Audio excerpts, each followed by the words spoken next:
Okay, all right. So let's start again officially. You would have heard who I am. And the greatest thing for me is that, well, as you would have heard by the moderator, I'm very passionate about music and worship. All right, and hence is the reason why I'm here today. All right, so we're talking about the fundamentals of vocal technique. So how to effectively engage the vocal system. All right, that's where our focus is going to be today. All right, so when we talk about the vocal system, we're talking about pretty much that the apparatus, everything which is involved in sound production, in you being able to speak. All right, so that's what we're talking about here. There is a system that is involved in all of that. Now, the vocal system, here it is. All right, and pretty much explained in the simplest way. So there are three systems which make up the vocal system. And as you would see on the slide, we have the resonatory system, we have the phonatory system, and we have the respiratory system. Now we're going to be looking at these. So this presentation pretty much takes you through these systems. You will see the different parts, the main parts and functions of each system and how they actually help us to produce sound. So we're going to be looking now at how to effectively utilize the system, the vocal system. One moment, please. Good. So we're starting with and I want you to follow me as best as you can. All right. If I'm going too fast, let me know. Okay. Please feel free to make notes. Okay. So we're starting with the respiratory system. And as most of you would be aware, the respiratory system, also known as breath support, includes the lungs, rib cage, the chest muscles, diaphragm, and windpipe. All right. So from time to time, you would have heard at some point in the discourse of music, persons talking about using the support. Now, I'm not quite sure how many persons know exactly what that is, but we're going to be looking at that today. We're going to be looking in-depthly at that. And we're also going to be I'm going to be trying my very best to do some practical input in this session so you can see it at work, not just hear about it, which is the theoretical aspect, but I'm going to be trying my very best to incorporate some practical aspects as well. So that's the respiratory system, also known as the breath support. And what are the different parts of this system? The parts and functions: the lungs, rib cage, chest muscles, diaphragm, and windpipe. These are the main areas of this section, of this system, rather. Then we have the phonatory system. Now, the phonatory system, also known as the larynx or voice box, where sound is produced, includes, of course, the larynx, and specifically the vocal folds, also known as vocal cords. And that's the phonatory system. Next, we have the resonatory system. And the resonatory system, also known as the vocal tract, this includes the throat, nasal passages, the sinuses, and the mouth. So each system has different areas, and these different areas are components of each system. They all work, they all play a role, they have different functionalities in the overall voice production. All right, everybody following me so far? Yes, sir. Wonderful. Let's continue. So now we are going to be talking about breath support. Part of system one, of course. And this comes from the respiratory system, if you would recall. If that's the first system that we looked at, the respiratory system. Now, breath is the fuel or power behind voice production. I want to repeat that. Breath is the fuel or power behind voice production. When we want to speak, we take a breath, which is to inhale, and then start speaking on the exhale. And what that means is we take the breath in, and then when we start speaking, of course, the breath is going out. So that is what it means when they say we speak on the exhale, because we speak while we are exhaling. That's how it works. We can take the breath in, speak, and then have all that breath in just the same. So you speak on the exhale.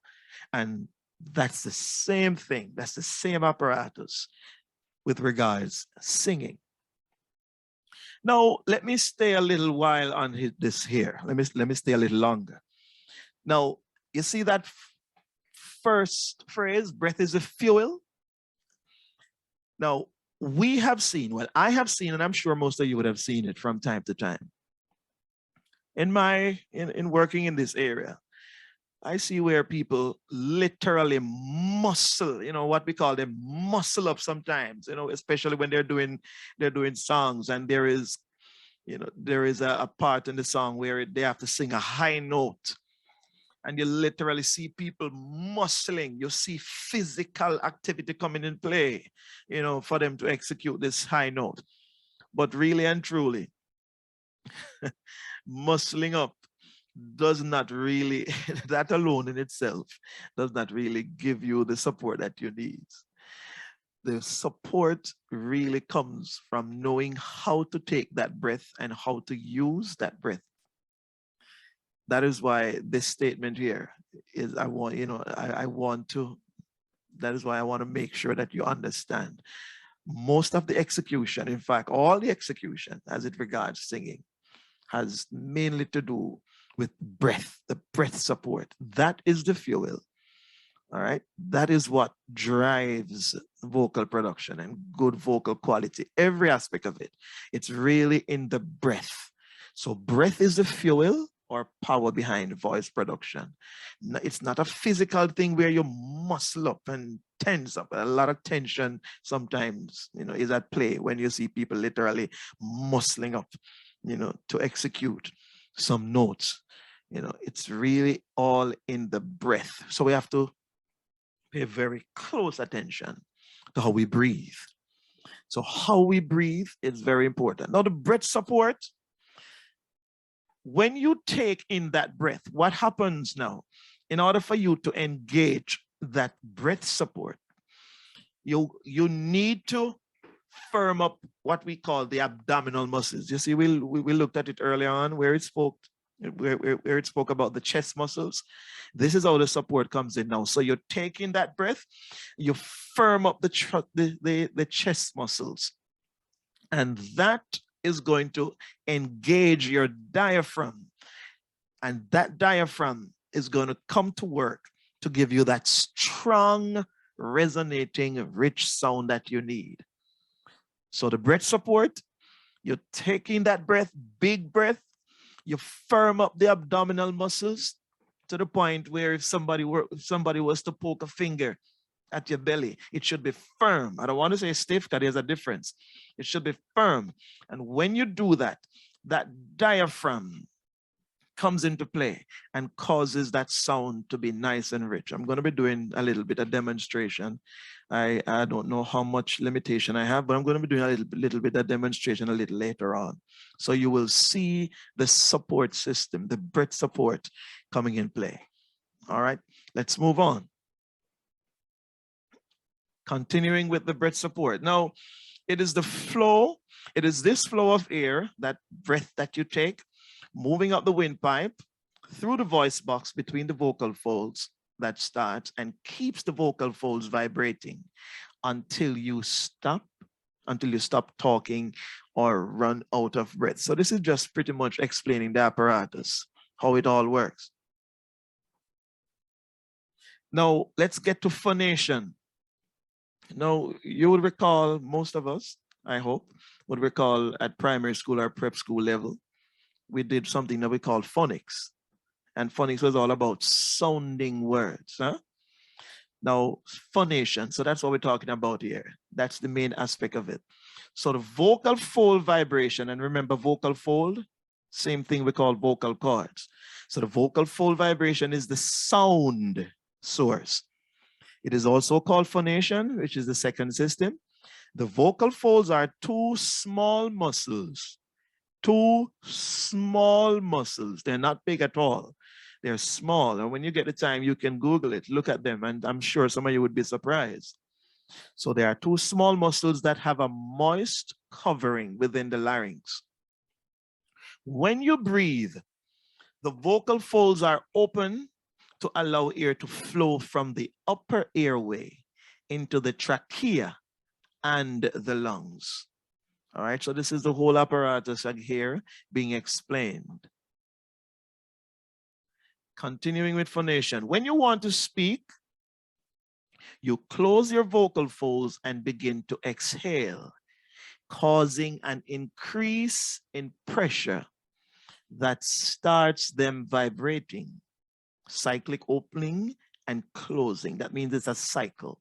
Each time you speak and you pause, you speak and you pause, that's what it means, a cyclic opening and closing.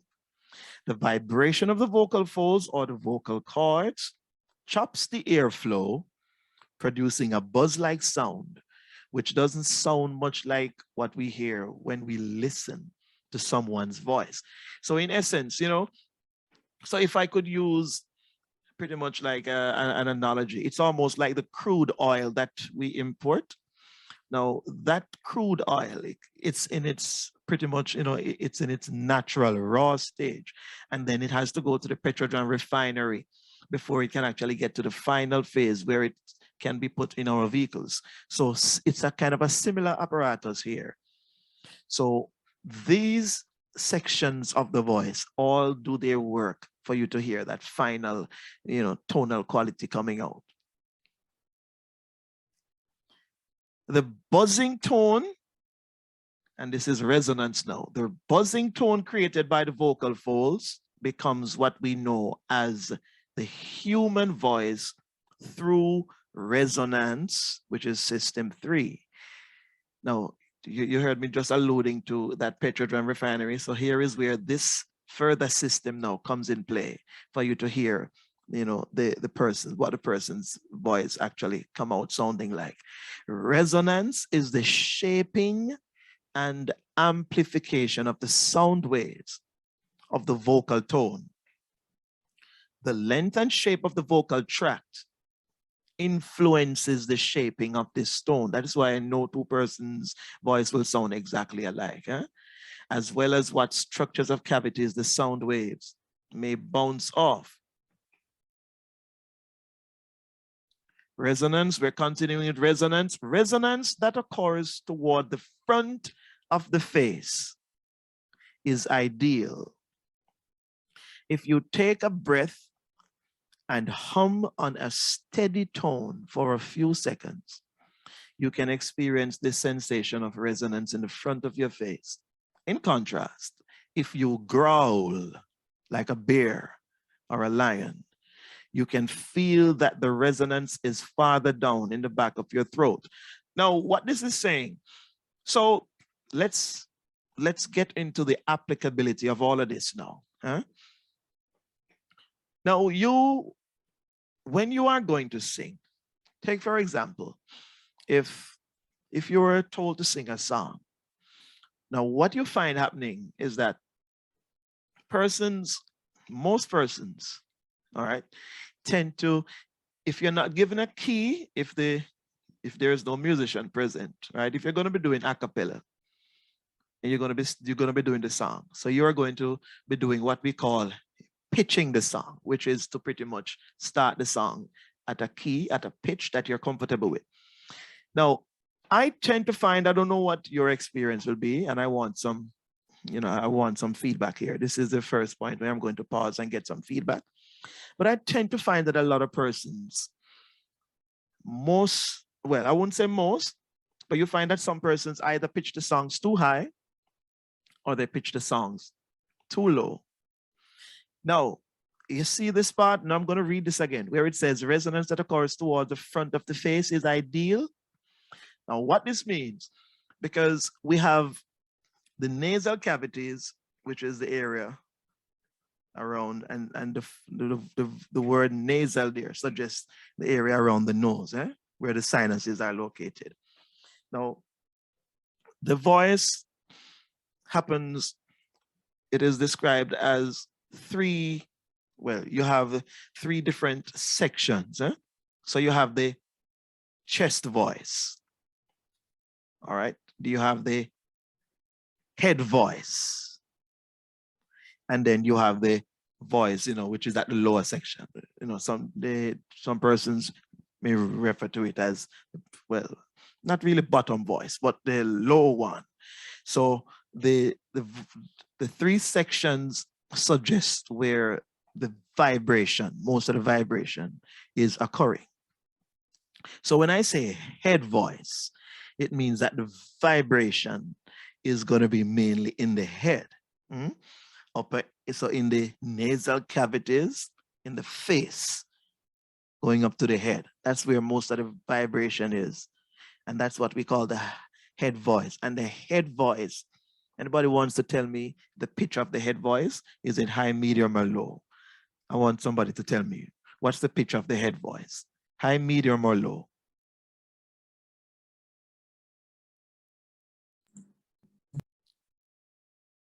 Everybody still hearing me?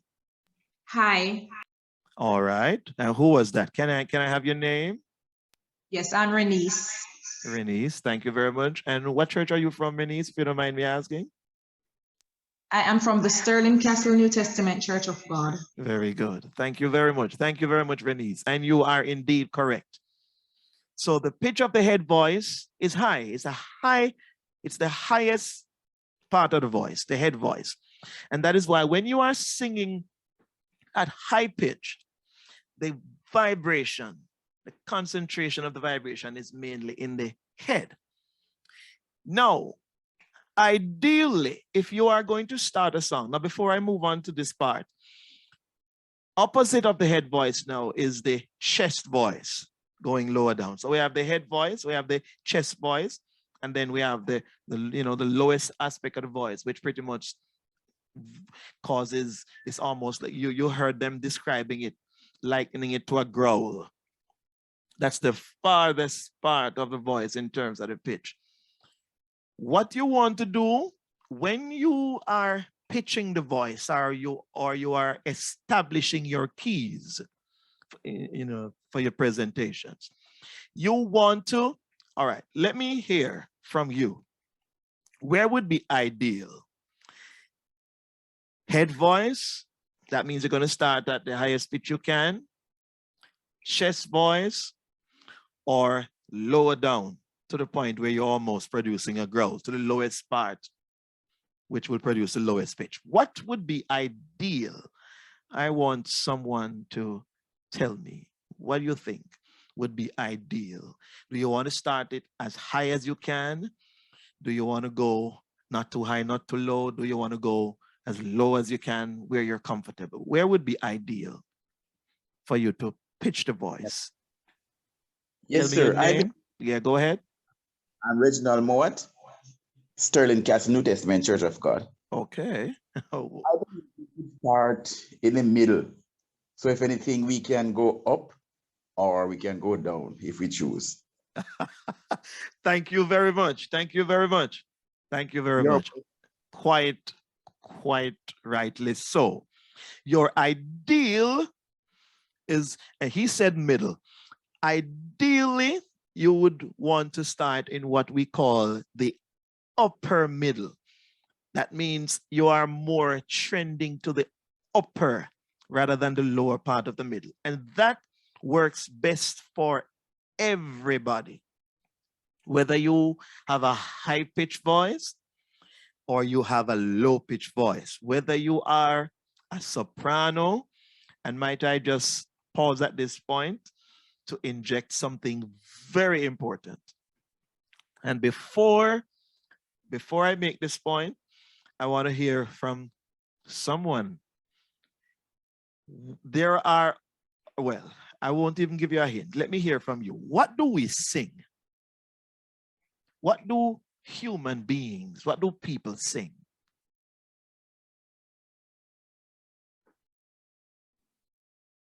This is Joan from Salt Spring New Testament. I would say everyone sings soprano voice. Thank you, Joan. All right, I need some more responses. Thank you very much for responding, Joan. Can we get some more responses? What do we sing? Joan says we sing soprano. Can I hear from some other persons? Good morning. Good morning. Catherine here from Falmouth New Testament. I think we all naturally sing soprano. I believe that we all naturally sing soprano. Okay. Thank you very much. Thank you very much. Let's keep the responses going.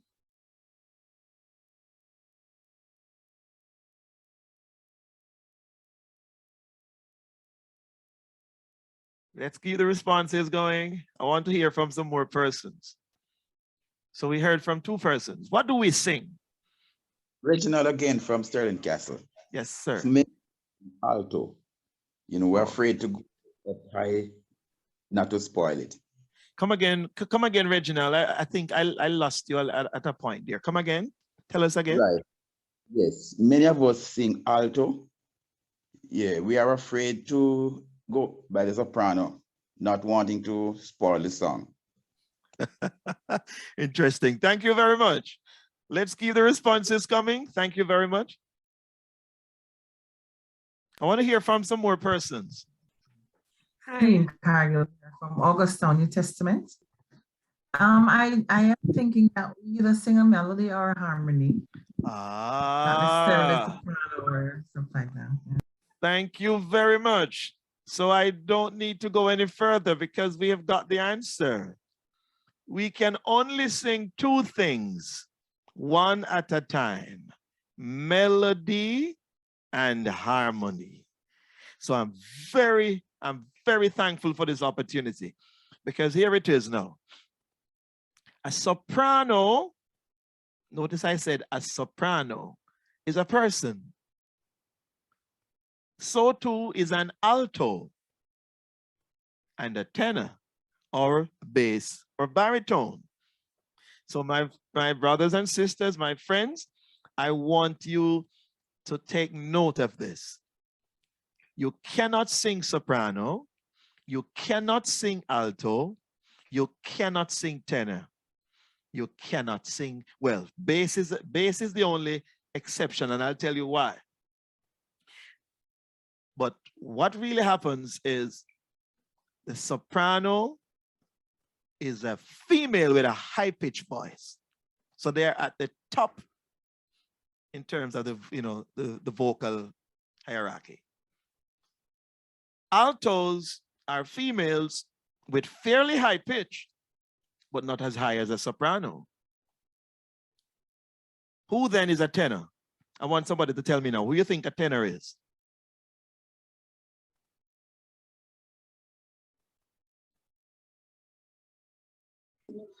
Good morning. Possibly, oh, go ahead.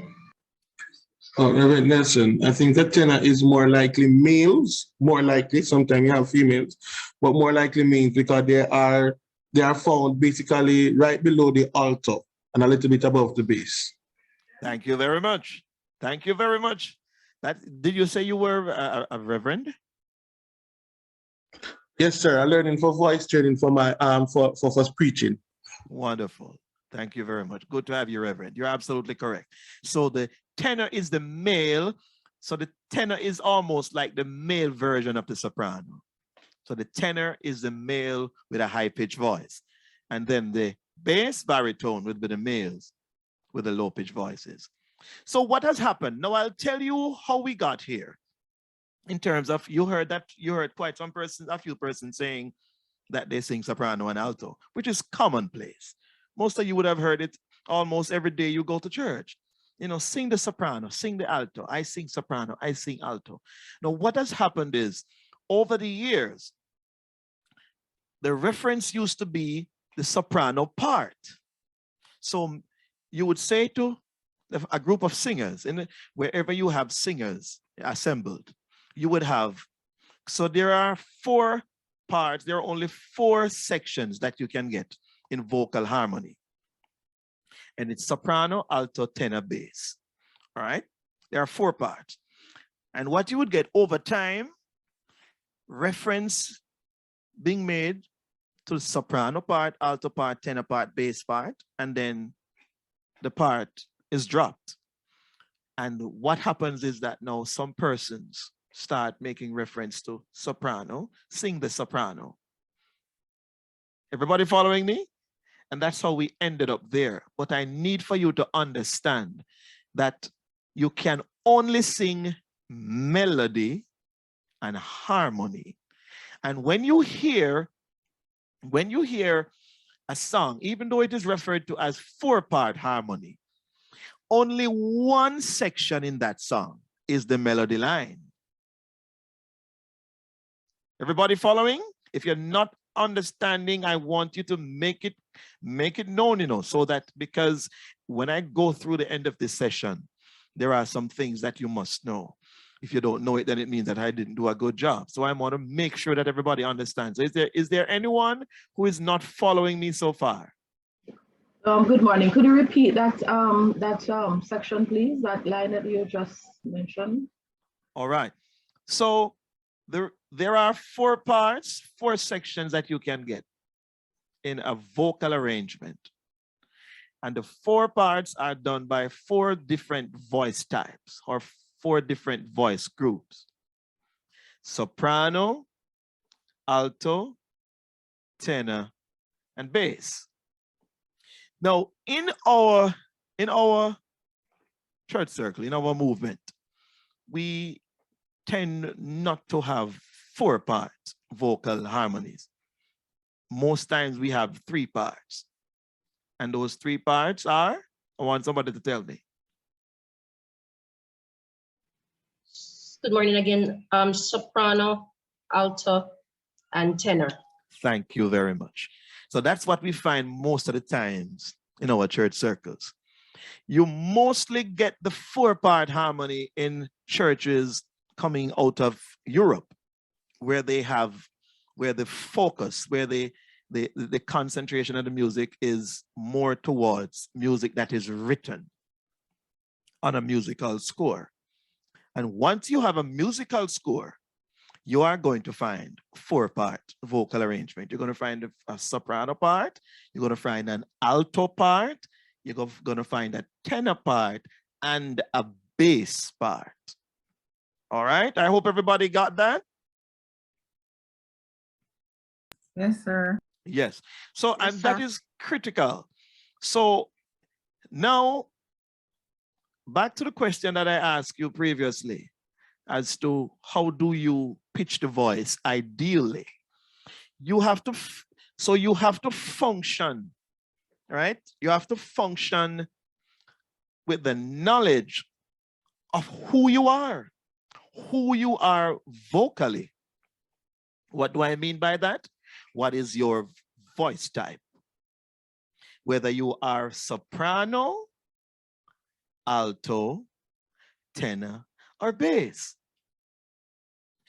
Now, if you are an alto, what will happen to you if you try to sing a song that was originally done by a soprano in the original key as that soprano? What is likely to happen to you as the alto? I want someone to tell me.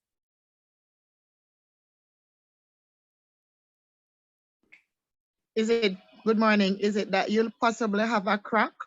Like you won't be able to manage the song? There you go. There you go. So there is quite a bit of information that is coming out here, to guide us in our activities.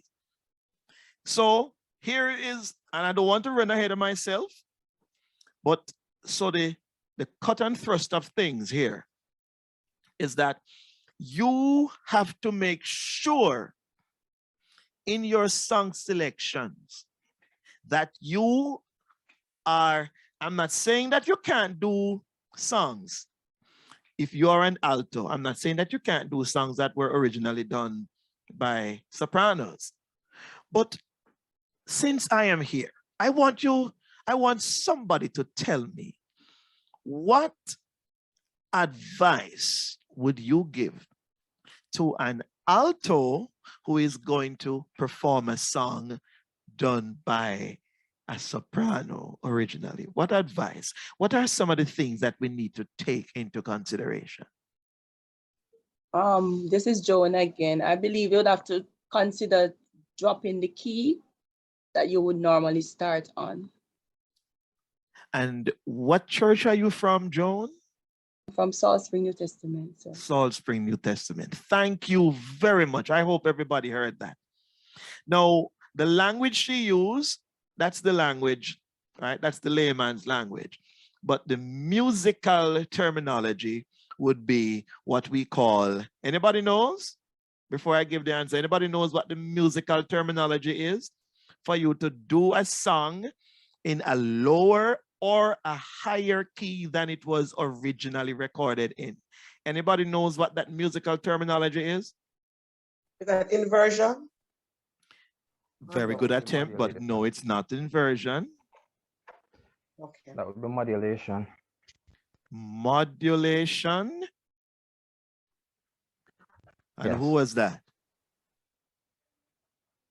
This is Derek. Derek, that's a very good attempt, very close, but you're not correct. I think you're going for transposing. There you go. Transposing it into another key, but technically it's modulation. There you go. You want to tell me what the difference is between transposition and modulation? Transposition is changing, well, transposition is changing keys. It's almost similar. It kind of gets confused sometimes. When you transpose something, you change a key. You can change it before time, or you can change it during the music, during the piece. Modulation is kind of the same thing, but usually it goes while the music is playing. So if the music is playing, and you might modulate to another key while the music is playing. So it's kind of similar, but I got you. Well, you know it. Yeah, there you go. Exactly. So what happens while the music is happening? That's the modulation. While the music is in progress, if you're going to move the key, whether up or down, that's the modulation. But transposition mainly comes out of the theoretical aspect of it, which is to rewrite the music in another key. Right. Everybody got that? Yes, sir. Right. So you are quite correct. The person who said that we would drop the key, but remember now, we want to try to use the musical terminology, which is to transpose the key to make it suitable for you. Now, the interesting thing is, but let me save this part. Let me not go too much ahead of myself. Let's continue for a little while. All right. So we were talking here, focusing on resonance, and we're going to talk a little more about these aspects, because we're talking about the different aspects of the vocal apparatus. So we're going to talk a little more about that. But that part here, so what took us into this discussion is to get that ideal pitch. And we want to keep it in the upper middle. All right, let's move on. So once the sound waves reach your mouth, oh Lord, this is so crucial. Once the sound waves reach your mouth, you use your lips, your teeth, and your tongue to shape the sound. And this is all about articulation. And so you use your lips, your teeth, your tongue to shape the sound into speech. How many persons knew that? Most of the times, you see people working so hard to try to get a particular sound, but articulation has to do with these subjects all in the mouth that were mentioned a while ago. The lips, the teeth, the tongue. Now, there is something that I must tell you here. Cultures, different cultures are going to have different focus. What am I saying? The sound coming out of America is in line to their particular culture. And I'll go further on this.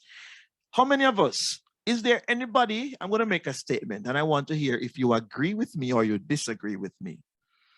Even in America here, let's focus on America because that's where most of the stuff come from. Most of the music that's played in our churches, right, comes from America. Agree?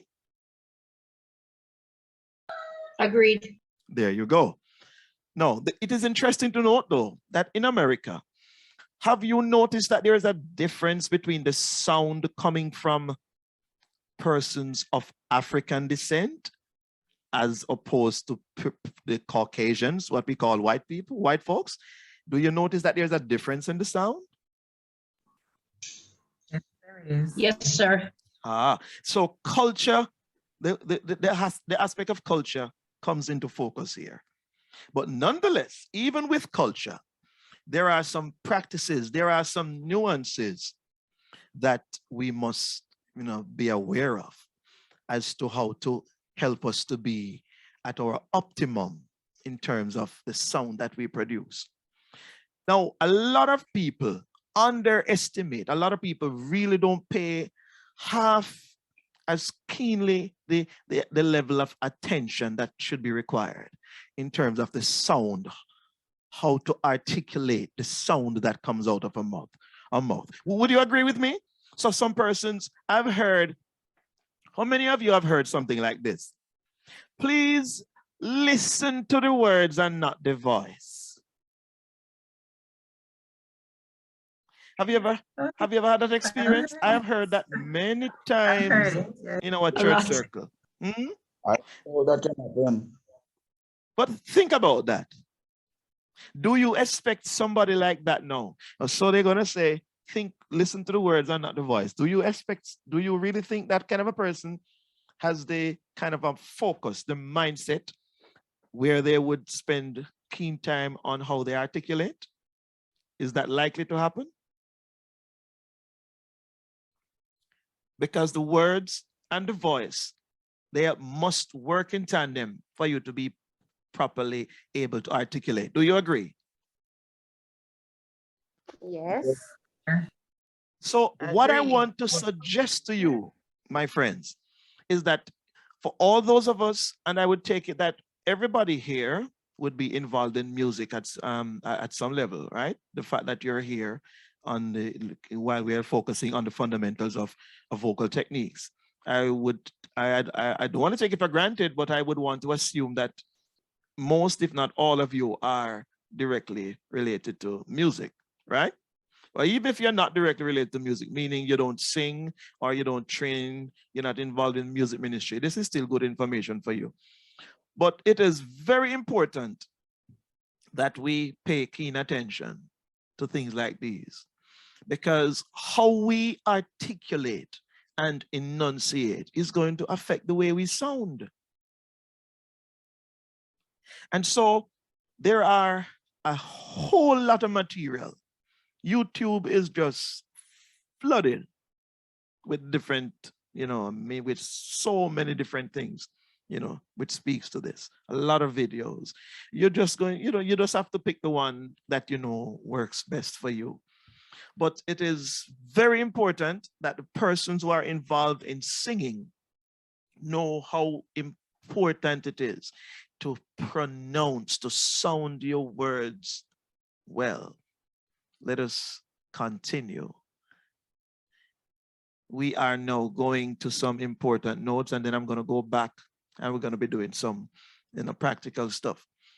So all of these systems that we have looked at, and I'm going to go all the way back. Well, let me just do this, and then I'm going to go back through each of them, and then we're going to be taking some practical examples of how to move from the theory. We're going to move from the theory into the practical.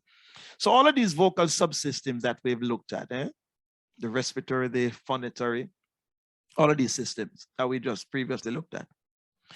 All of them need to share the work of voice production. So they all work together. All three systems that we've looked at. We're going to go back through them. They all work together. Respiratory, phonatory, all of the three systems that we looked at. They all work together. Can somebody remind me what they are? What are the three systems that we looked at? Respiratory, phonation. Respiratory, phonatory. And resonatory. And resonatory. Very good. Very good. So all of these three systems that we looked at, they all need to share the work of voice production. In most people, an adequate balance is achieved naturally, and a voice problem never develops. And we know that. We have people who are just gifted. When they open their mouth to sing, you don't want them to stop. We all can relate to people like those. Every church has people like those. Everyone, every single church. Every church represented here have somebody who we will call on from time to time. And we just feel like we just can't get enough of them. So you have those persons who just naturally have the balance. Agree? Agree. Well, yes, sir. Wonderful. Agree. Good. However, there is a however. If the Agree. system is very out of balance, or even with these people who are gifted, if the voice is used very heavily, and then a voice disorder can occur. Let me just finish this, and then I want to zoom in on something because this is so serious. That's why it says important notes. As a result, voice training to learn optimal technique is very important. And these are some of the categories of peoples. And this is a very limited category because I'm sure you can think of a whole lot more. So voice training is necessary for people like actors, all actors and singers, and other professional voice users. That covers a wide range of people. Given the frequent high demands placed on the voice. Let's talk about some of the, when we talk about people who, professional voice users, clearly singers. Singers are going to come to mind. And who else? Because we are about church now. There's another obvious category of people, and those would be our moderators, preachers, teachers. There you go. There you go. All of these people. But the top of the chain is who now? The pastors. There you go. Now let's have a frank discussion here. Let me look at my timeline because we're going to have a frank discussion before we, all right, it's 12:05. Good. We have good time. Now, my friends, I know, and I'm sure most of you, if not all of you, know too. In the Pentecostal circle, of course, we know that we are an emotive set of people. Emotion weighs in heavily in Pentecostal churches, and nobody can disagree with that, right? Emotion is big in the Pentecostal churches, in the New Testament church. Let me zoom in, right? Right? Right. Good. Right. No. Right. Yes, man. Because we were talking about voice training here, and then I'm gonna go back, like I said, and give you some practical tips. Because this, even though we're focusing on music, we're talking about voice training here. Because voice training is not just for singers. It's for people who use the voice a lot. Now, remember when we spoke about the vocal folds? Small. They're described as small muscles. We're going to go back through it. But why do you think we have so many persons with distorting sounding voices? I'll tell you why. Because of the very thing we have just highlighted here. The overuse of the voice without proper, what it is that is generally lacking that you think is going to lead to voice distortion? There is something that we mentioned earlier on when we talk about something that you need to engage. We were focusing on it with the aspect of music, but now that we're talking about people who use the voice a lot, what was that one thing that I think I spent a little while on it? What is it that they need to do? Transpose. There? Transposition. No, man, we're talking about using the voice now, There is something that we need to do to guard against the voice becoming distorted, or to guard, all right. To guard, when I say becoming distorted, I mean getting hoarse. They need to sing it from the belly. They need to, and what did we refer to it as? Breathing techniques, huh? Yes, I'm still listening for it. There is something that we need to engage. What was it? Is it voice training? The Training. The diaphragm. And what is it called? What did we say? What did we refer to it as? First word was breath. What was the other word? Support. Ah, stay with me, stay with me. Very critical. That is what I tell you. Did you know that one uncontrollable, and I want you to note that word, uncontrollable, suggests that we are out of control, right? One uncontrollable shout, just one, don't need to be two, can land you in hoarseness, Anybody disagree with me? I'd love for somebody to disagree with me, because I just love to engage you in a brief debate. Serious things. Anybody disagrees? Nobody disagrees? One uncontrollable shout can land you in hoarseness. So it behoves us then to ensure that we engage that proper breath support. How do we do that? What causes the hoarseness is that the throat, and we're going to go back to the phonatory system, right? And that throat comes under a whole lot of pressure because it's taking everything. Most of the reasons why some of the pop singers don't last very long is that if you listen to their style of singing, it's really up in the throat. So what we really need to do is to engage that breath support, which comes from the diaphragm. So sadly, a lot of our pastors, a lot of our singers, a lot of persons have voice damage because they don't know how to engage that. So as a result, voice training to learn optimal technique is very important for all actors, singers, and other professional users. Everybody who uses the voice frequently. All right, let's get back to the beginning, and then we're going to take it. We're going to be incorporating some practical stuff now. All right, so let's go all the way back. So we said there are three systems here, huh? And I want you to look at this chart now. Everybody seen the chart clearly? Is it clear enough for everybody to see? Yes, sir. All right. Yes, so sir. you see at the top where I'm not seeing it. Okay, good. So at the top here where it says resonatory system, just go right over and you will see, look at the sections that are in line. Follow the line.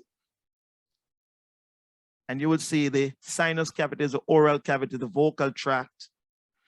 The sinus, oral cavities, and those are the main sections there for the resonatory system. And the resonance, we're talking about sound here, how the sound travels.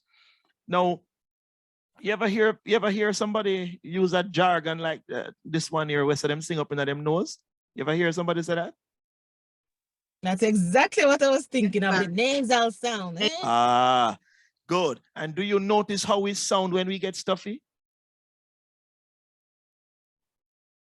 You notice how you sound nasal when people like me who have sinusitis, you notice when the sinuses become inflamed, or those issues surrounding sinusitis. You realize how we get nasal? Yes, sir. Yeah. No, there is a way to properly engage the nasal cavities, but you have to know how to do it. When we are hitting those high notes, That's the nasal cavity that is going to be engaged, you know. The nasal cavity has to be engaged. And if you notice, some of the times you see people singing and we would say they make up them face when them singing the high notes. Have you ever seen that? Yes, sir. Right. Do you notice that the concentration, most of the vibration takes place in the head, in that area of the nasal cavities when you're trying to sing a high note? Do you notice that? Yes. Right. No, it's very important to know.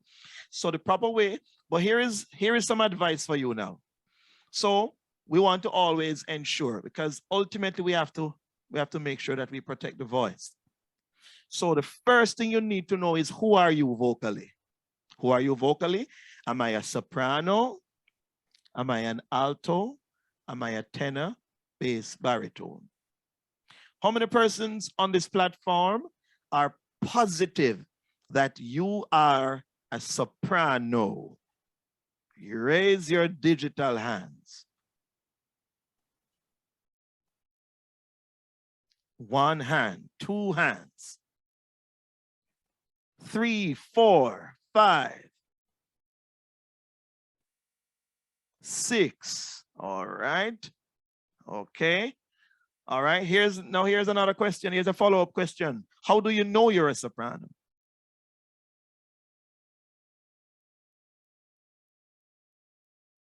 You may take your hands down, and then I want at least 3 of those persons to respond. How do you know you are a soprano? I know I'm a soprano because I can sing very high and I can use my falsetto correctly. Who was that spoke a while ago? Olivia.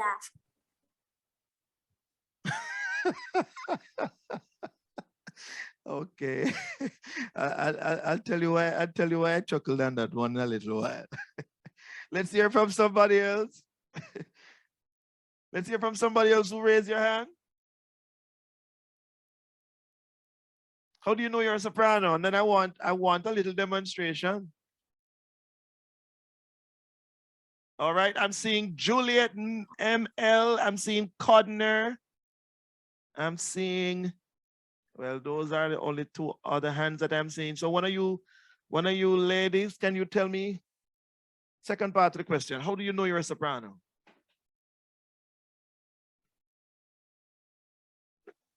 I normally have a high pitch.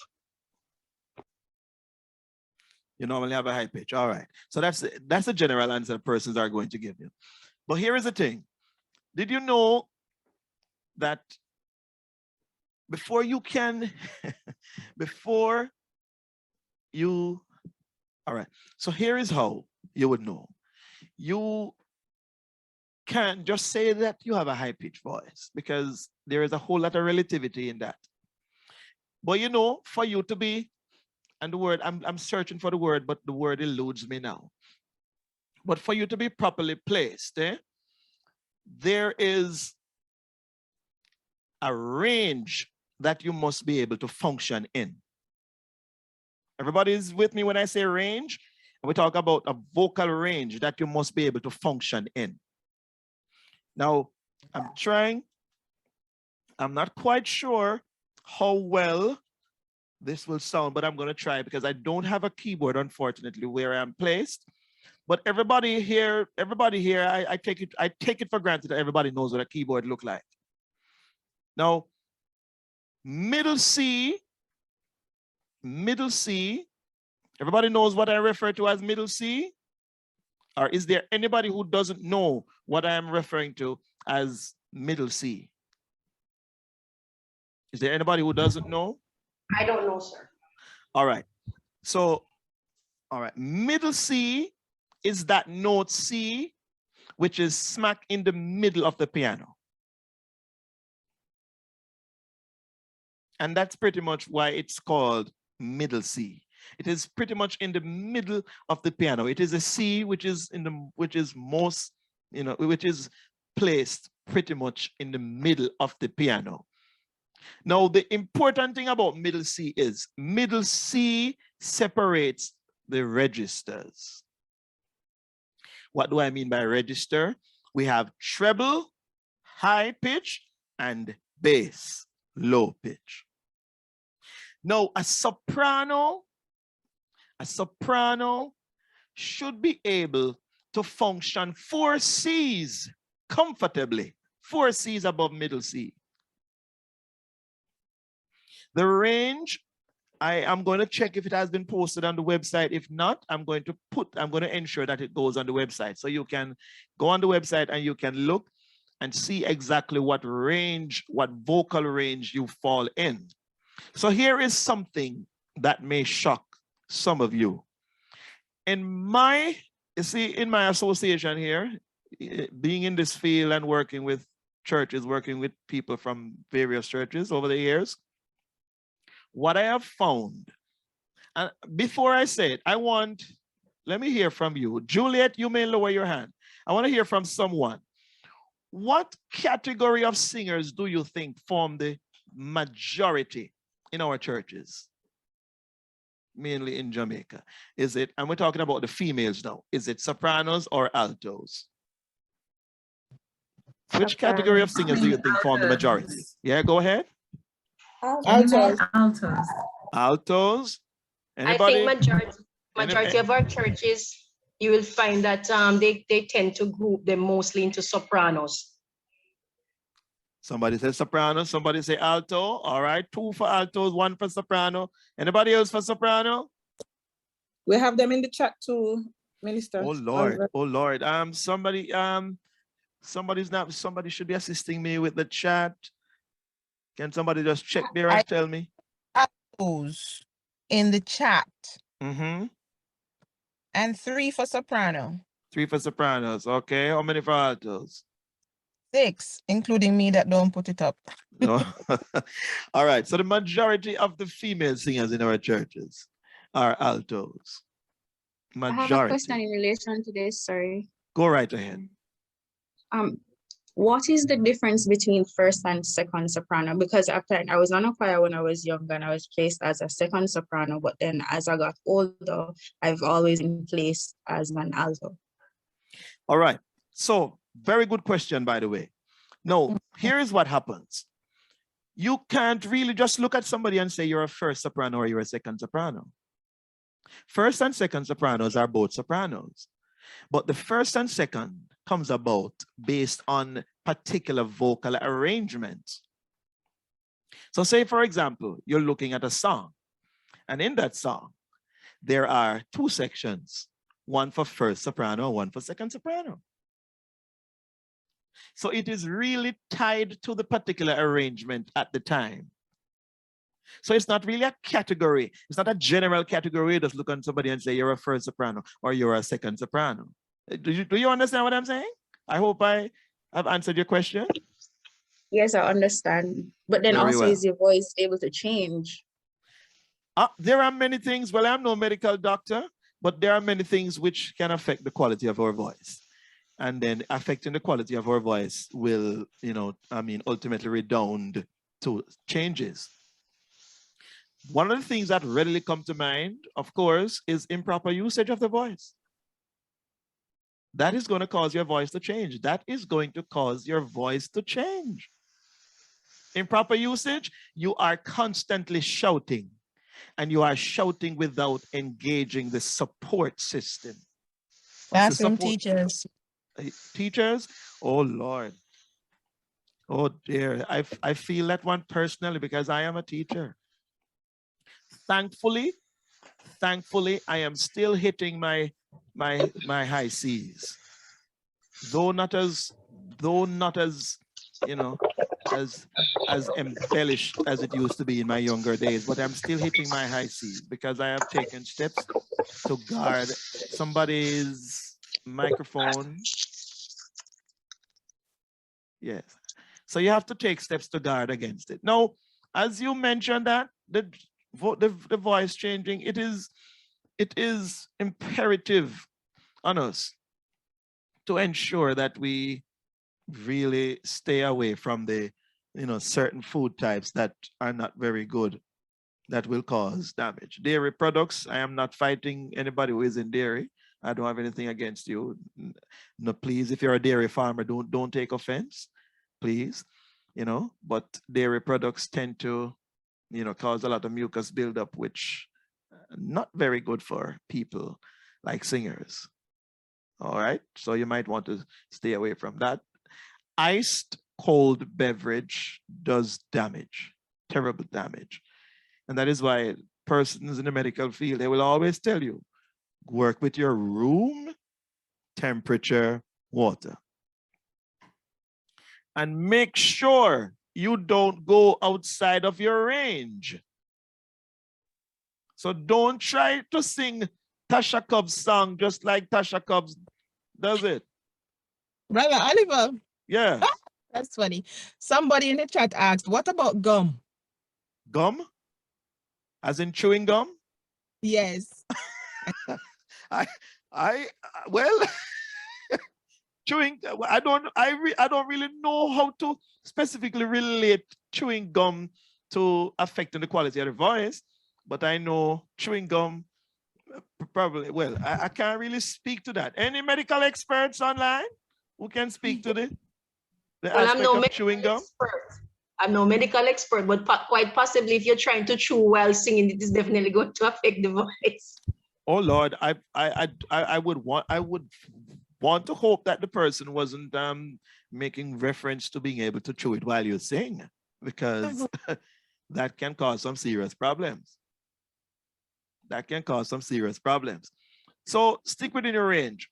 Like I said, I'm gonna get that. I'm gonna make sure I get that, you know, information on the website if it's not yet there, because I want people to be able to properly place themselves.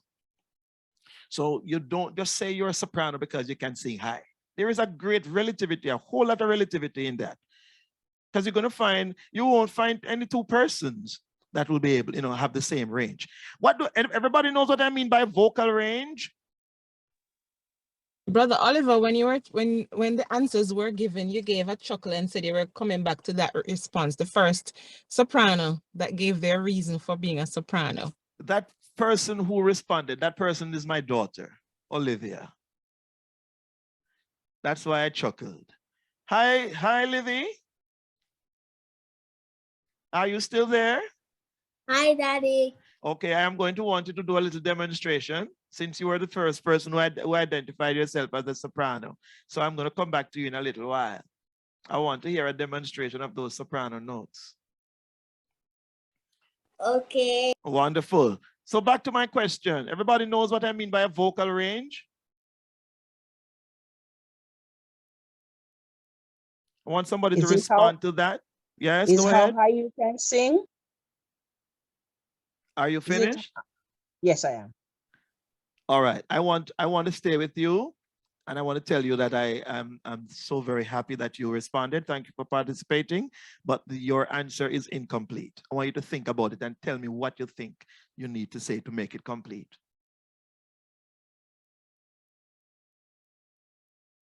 Can I assist? Or go right ahead. I would say high or low, you can. There you go. So your vocal range has to do with your highest note, your highest audible note, and your lowest audible note. That constitutes your vocal range. And that is how you can be properly placed as a soprano, alto, tenor, baritone, or bass. Everybody with me? Yes, sir. So when you go back to your churches, please meet with your music directors.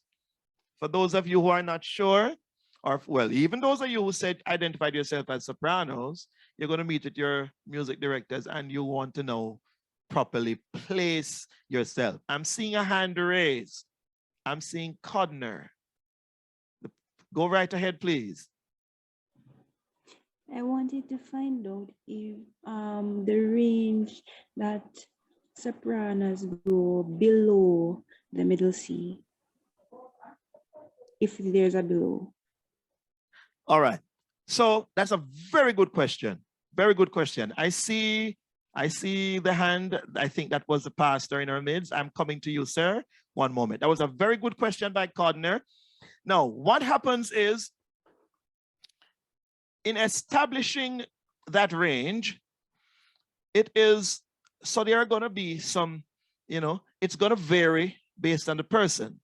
But what happens is the sopranos really, it's the upper end that is really going to be able to place the sopranos, right? Because everybody should be able to sing at middle C or a few notes below middle C. Well, not everybody should. Some people really, when they go below middle C, they get, the voice, it literally loses, its quality.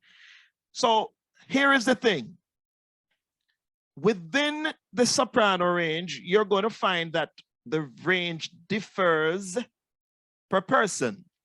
So you're going to find persons always having wider range. But it is that low note coupled with the high note. In the case of a soprano now, it's going to be the highest note that will really bring you over into the soprano placement. I hope you're following me. Codner? Yes, I'm following. Are you following me? Right. Yes. Thank you very much for that question. Let's go over to Reverend Nelson, I think it is. Yes, good morning again. Good morning again. I think one of the challenge that we have, especially in our New Testament churches, is that there are many persons who grew up under a culture that once you are leading the song or once you are the lead singer, because I heard it mentioned earlier in this training, is that once you are leading, you are singing soprano, which has caused the persons to develop the wrong attitude and understanding as it relates to music itself. So much so that if you go, like for me, I'm in a challenge when I am at church, because I am trying to maybe get some of our older persons to learn vocal range and get some training. But they grew up saying that once you're a lead singer, you sing soprano. And so because you are sing soprano, you run things, and when you tell them, say, no, you are actually an alto. No, so not so. And it's causing a big issue right now. But that's one of the challenges. So even when you're asking, no, I'm still recognizing that there are persons who are of the view that once you're leading a soprano, you're singing, which is incorrect. Thank you very much, Reverend Nelson. All right, that's a very important point, but there is something that Reverend Nelson mentioned. Let me see those persons who were paying attention. There is a correction that we need to make to what Reverend Nelson said, because he spoke about persons grew up singing a particular word he used. What's the correction that we need to make there? Melody. Go ahead, Joan. Instead of singing soprano, singing melody. So Reverend Nelson, whilst I understood you quite clearly, and I really do, because I grew up, I've been in the church from ever since I was born, and coming out of the deep woods in the rural parts of the country. But Reverend Nelson, so what I'm trying to do is to get persons firstly to understand that we don't sing sopranos, we actually sing melody and harmony. So whilst I understand you clearly, we just want to try our very best to bring that knowledge home to them. And the important thing coming out of what you said, sir, is that it is very important that we understand that a soprano doesn't always have the melody line in a song. The soprano must always be singing at the highest pitch, but it doesn't mean that the soprano is going to always have the melody line. Does everyone understand that? I see that hand. I'm coming to that hand. Does everyone understand that? Yes, sir. Yes, sir. All right. Before I go to Joan, there was a hand. Yes, I'm seeing a hand. Yes, Alicia. Yes, there. Public service announcement. I'm sending it to you in WhatsApp. Okay. Thank you. All right, go ahead with that question.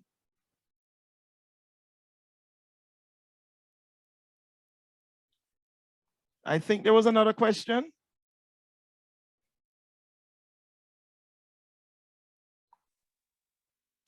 All right. No more questions? You said No more. I That had was some a- comments in the chat. All We right. had some comments in the chat earlier about clarification on the chewing gum. Let me see if I can find it. She was wondering if it could cause dryness of the throat and how it Yes. could impact the voice if they're chewing gum. Okay. Okay. Well, like I said, I am not so sure. I know. Can someone speak to that? I don't really chew much gum, but I know that it makes me gassy. That's why I stay away from it. But in terms of the dryness in the throat, I am not so sure about that. Somebody wants to speak to that. I see another hand. I see a hand, Brother Coy. I'm going to stop sharing for a while, but I'm still hearing you. All right. Anything else coming from the chat? That's it. One other person had said, apart from it giving them a little so-called gas, they don't have an issue with the gum chewing. I've never had any issue with it either. Not that I chew it often, but when I do once in a blue moon, I don't see any effect on my throat personally. Okay.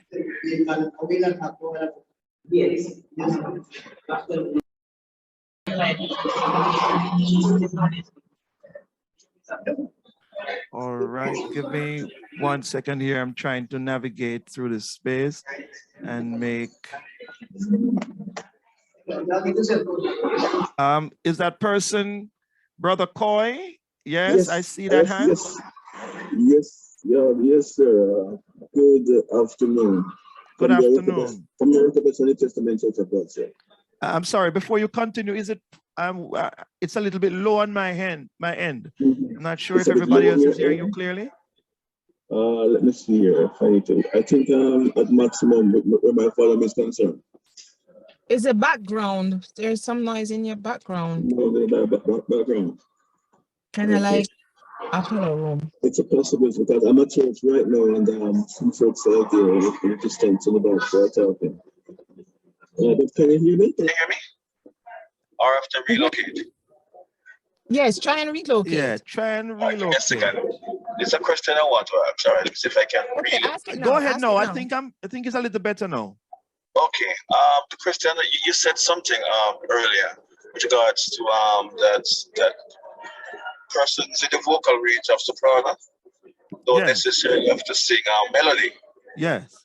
Yeah, so I'm reflecting and I'm thinking, you're saying therefore that persons within the soprano range can do harmony as well, and it can be done interchangeably between alto, for example, and soprano range where the alto sings a melody and the soprano sings harmony. All right. So thank you very much for your question. All right, so the statement that I made, it was not that sopranos don't necessarily have to sing melody. So the statement I made was in a particular song, the sopranos doesn't necessarily have to have the melody line because every song must have a melody line. Every song don't always have harmony lines, but every song must have a melody line. But where you have melody and harmony, as is mostly the case, the sopranos are not necessarily the ones who are having to be doing that melody line. Do you understand me, my brother? You understand now? Yes, I understand. I see what you're saying. I see. And then he was very good. Brother Oliver. Somebody wants. Brother Oliver. Yes. His question also brings up an important point. Yes. Because I think he was asking about the switching. You made a critical point about the sopranos must have the highest pitch in the song. So layman terms, when we say melody and harmony, a lot of us think harmony is the harmony below, which is what the altos normally do if the soprano is doing the melody. Right. But that you can also have harmony above the melody. So if the altos have the melody line because it's in their range. The sopranos doing melody must be doing the melody above. Must be doing the harmony above the melody line. Wonderful. Quite a bit there. I hope everybody got that. Very important. Not taking the alto part as we would normally say, which is below the melody because the soprano part is the melody, but the highest pitch of the particular song. Is there, everybody got that? Is there anyone who is not clear on that? I would want to provide a little more clarity. I just want to make sure everybody was clear on that. It'd be nice to get an example. I don't know how possible that could be. All right, so we're going to, all right, so I'm seeing here from Codner, not clear. All right. No, Brother Coy, please mute your microphone. Not sure if you have another question. Your digital hand is still raised. Oh, he doesn't have another question. All right. Now, unfortunately, we can't talk, more than one person can't talk at the same time. If that were possible, I would, then I could demonstrate the thing happening at the same time. But I'm going to have to do one part, then the other part. We're going to have to do it separately. But let's have some volunteers. Lisa probably in the same part. Pardon? In the same house, Livia and Lisa. Okay, wonderful. All right. So I'm going to be asking, two participants. Let's take before I move on, they asked, somebody asked for the demonstration. All right. And that's hands-on. That's critical. So let's take a popular song. Now let's take, everybody know that song, the section of it that says, "Take me to that place, Lord, to that secret place where I can be with you. You can make me love you." Everybody knows that song? William McDowell.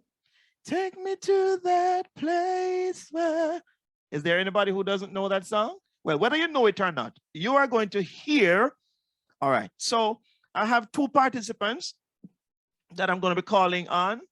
And what I want them to do, I want to first establish the melody. And the melody is going to be done by an alto. Then I'm going to invite the soprano to come along with a harmony. And remember now, harmony supports the melody line. So melody can function on its own. Every song has a melody. It's the same thing in layman terms that we refer to as the tune. So the melody is the tune of the song. Right? Everybody with me? Everybody with me so far? Yes, sir. Yeah, man. You know I love the feedback. I want the feedback. All right, wonderful. So I'm going to be asking the alto of the two. So these two persons, we have alto and we have soprano. I'm going to be asking the alto to establish that melody. Just go right to that part there that I just mentioned, that excerpt of the song. Go right from there, establish the melody line, and then I'm going to be asking the soprano to come by and provide a harmony. Over to you, Alicia and Olivia. Take me to that place. Hold on. Tell Olivia not to sing yet. I want everybody to hear the melody on its own. Melody on its own, and then I'm going to bring in both the melody. Then we're going to add the harmony to the melody. Are you understanding? Yeah. Yes, Good. sir. Go ahead now. Melody. Melody Take only. me to that place, Lord, to that secret place where I will be with you. You can make me like you. Wrap me in your arms. Wrap me in your arms. Wrap me in your arms. Thank you very much. Just checking. Was everybody able to hear that? Yes, sir. Wonderful. Yes. Now I'm going to invite her to go to do it. And this time she's going to now be accompanied by a soprano. And she is an alto. Say that again. I was saying she is the alto who is doing the melody. Yeah, man. I established that already. So all right. Let me go again. Maybe you didn't hear what I said. So we're going to invite the alto who just sang the melody line to do it again. This time she's going to be accompanied by a soprano doing a harmony. Everybody with me? Yes, sir. And what I'm establishing here, I'm just going further to explain via demonstration that the soprano doesn't always have the melody line. Brother Coy, are you very hearing? good, sir.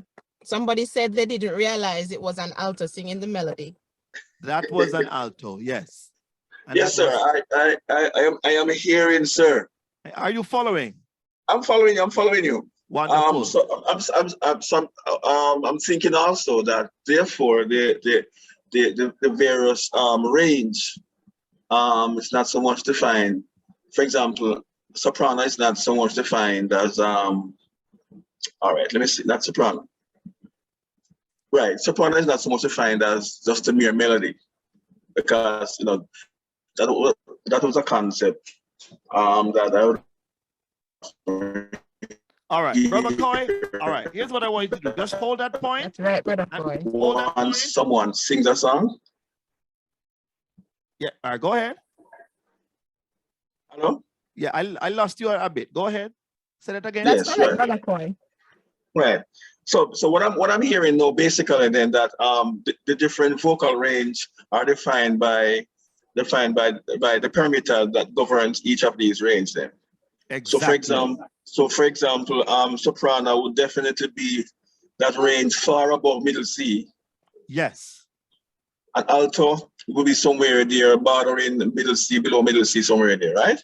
No, altos are able to, both sopranos and altos can sing middle C, you know.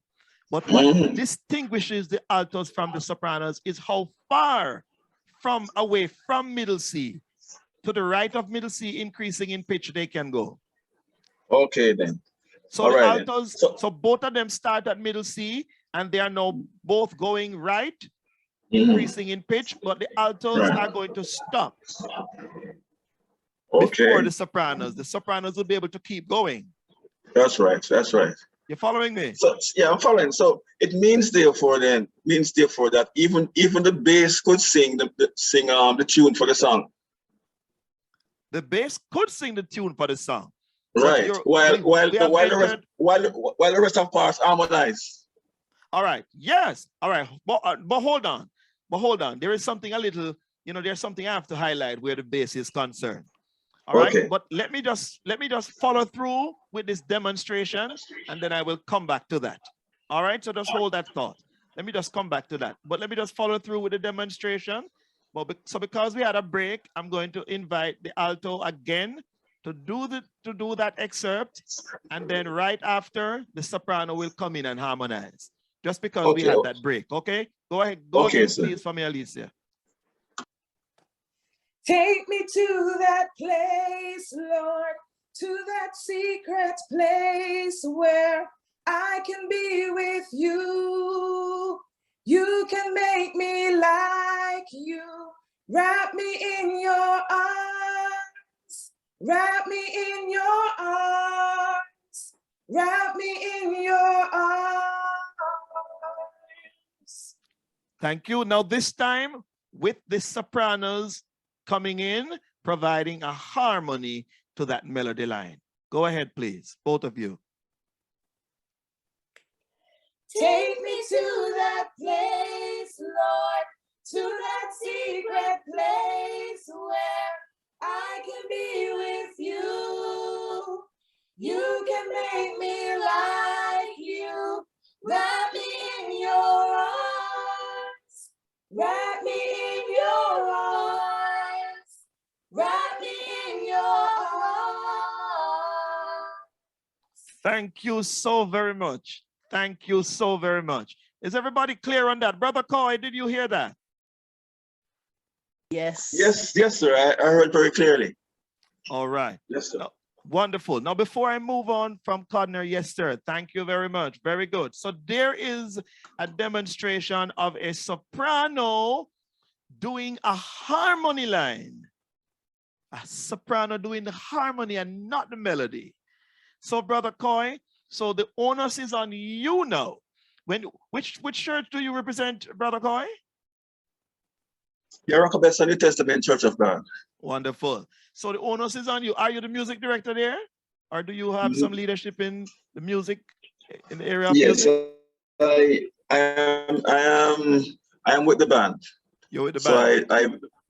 I play bass on the band. Very well. So the onus is on you now. When we have a platform like this, because as you know our limitations. We are not able to come to all the New Testament churches, which is why we're so happy for a forum like this. You know, in all things we should give thanks, and even though there are some ills, there are a lot of ills associated with COVID, but there are also some positives too. Yes, that's true. Such as a forum like this.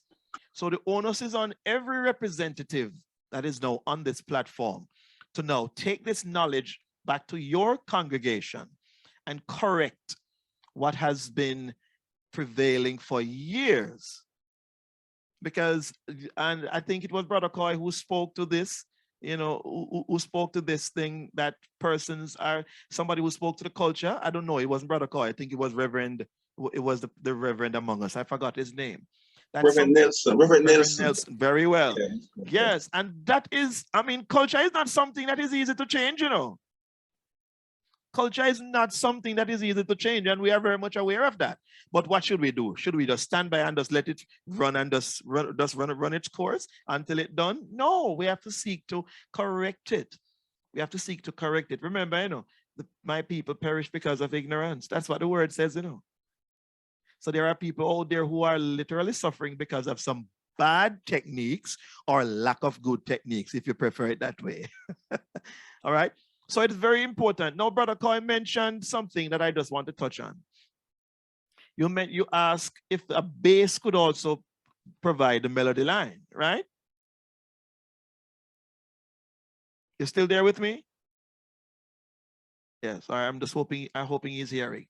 Now, the thing with bass is that the bass doesn't necessarily function as the other three parts. So the bass, most of the times, it's almost like the bass is providing. It's almost like So if you look at a score, look at a score where you have all the parts, the four-part harmony we call it, soprano, tenor, alto, bass. What the bass does most of the times is that the bass is providing that kind of a support to all the notes. So at different times you might find the bass doubling one of the parts, but it's all the matter of how it's done. And sometimes you're going to find that bass providing some other phrases. If you listen, for example, to that song that says, "What if God is unhappy with our praise?" That's one that readily comes to mind. You will hear that bass providing some little phrases in between. What if God is unhappy with our praise? I'm no bass, and then you might hear him do like a thing. Oh, Lord, just be pleased. Oh. Everybody hearing me? Yes, sir, we do. Yeah. That was just my attempt at bass. Yes, sir. But what happens is that bass sometimes function. Hearing you well. Very well. So the bass is not really functioning as the other three parts who could generally keep the melody line right through. But you could also bring that bass up to doing a melody line, of course, quite rightly. But what's going to happen if we give a melody line to a bass? You won't have that colorful bass addition. There you go. Who said that? Your sister. Oh. Excellent. Because what we want, we want the best sound, which is why, remember, I started out by saying how you actually pitch the voice, meaning the key that you establish, the key that you sing in, the pitch that you sing at. You want to, let me see, well, some persons might have joined. I see the platform look far more colorful than we started out. So we have some persons. Somebody asking you to repeat something. Yeah. What was it you wanted repeated, Sister Kadna? I think it was something that a lady said. I'm not sure who said it. All right. So I'm going to go right back so I'm going to reshare and then we just run through quickly. I think it was when I said Brother Oliver had said, what would happen if we made the bass sing the melody line, which in and of itself is possible. And I had answered that we won't have that colorful section that the bass alone can bring. That would be missing from the arrangement. Excellent. Excellent. Now, before we start our sessions or rehearsals or vocal performances, it is very important that we warm up the voice. Now, warming up the voice, start with humming. Let me stop sharing for a while so you can see me. Start with a nice light hum. And to hum, there is a correct way to hum. Anybody wants to tell me how you hum? Tell me, describe the whole process of humming. Because it's not just sounding like bees. It's not just that, you know. I want somebody to tell me, how exactly do we hum? Take a deep breath and then let it out. Who was that spoke? Sister Terry from Unity New Testament. Sister Terry, could you demonstrate?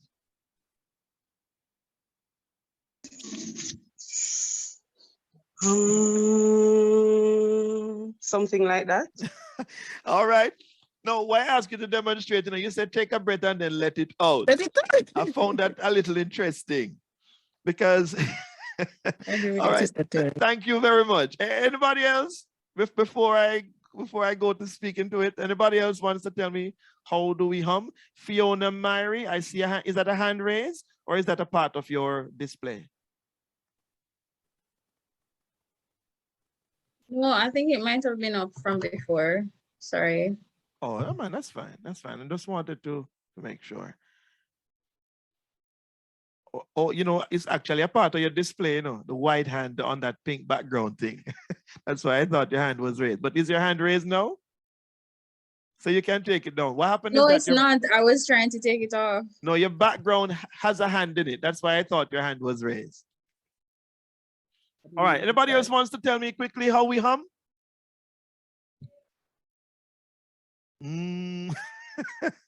Just do it. All right. So let me just go for the sake of time.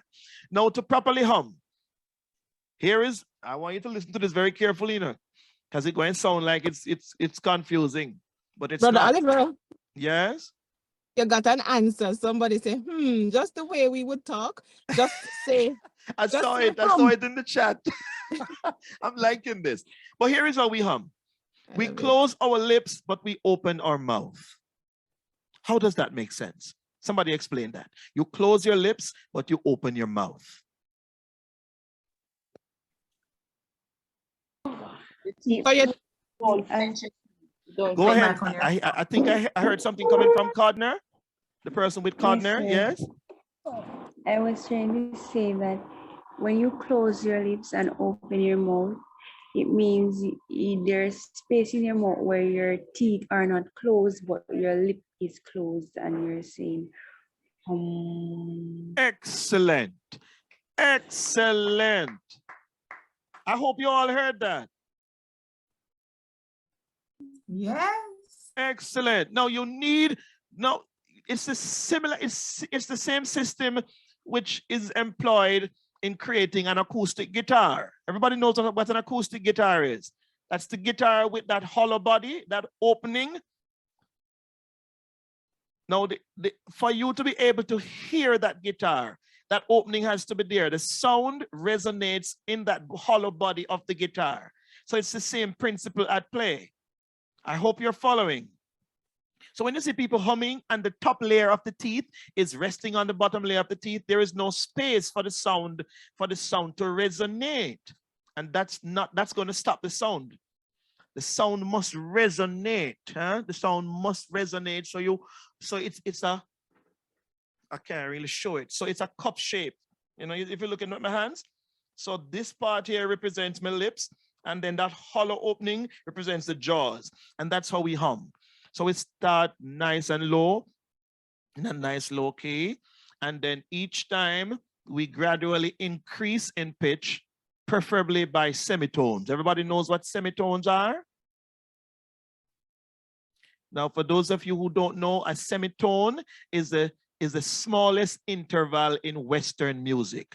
So from one note, so if you move from a white key to a black key on the piano, that represents a semitone in either direction, whether you go left or right. And on the piano, to go right, we are increasing in pitch. To go left, we are decreasing in pitch. So when you hum, you try to do it in intervals of semitones. So start with a nice light humming. And the focus in our warm-up now. So you must be able now, and why it's very important to warm up, because back in the days, when we used to have those, well, we still have them, but most part now, well, I'm a car enthusiast, so I have to bring in something with cars in almost all my presentation. So, all right, I'm seeing a question there. What if it's between E and F? So between E and F, so from E to F, it's still a semitone.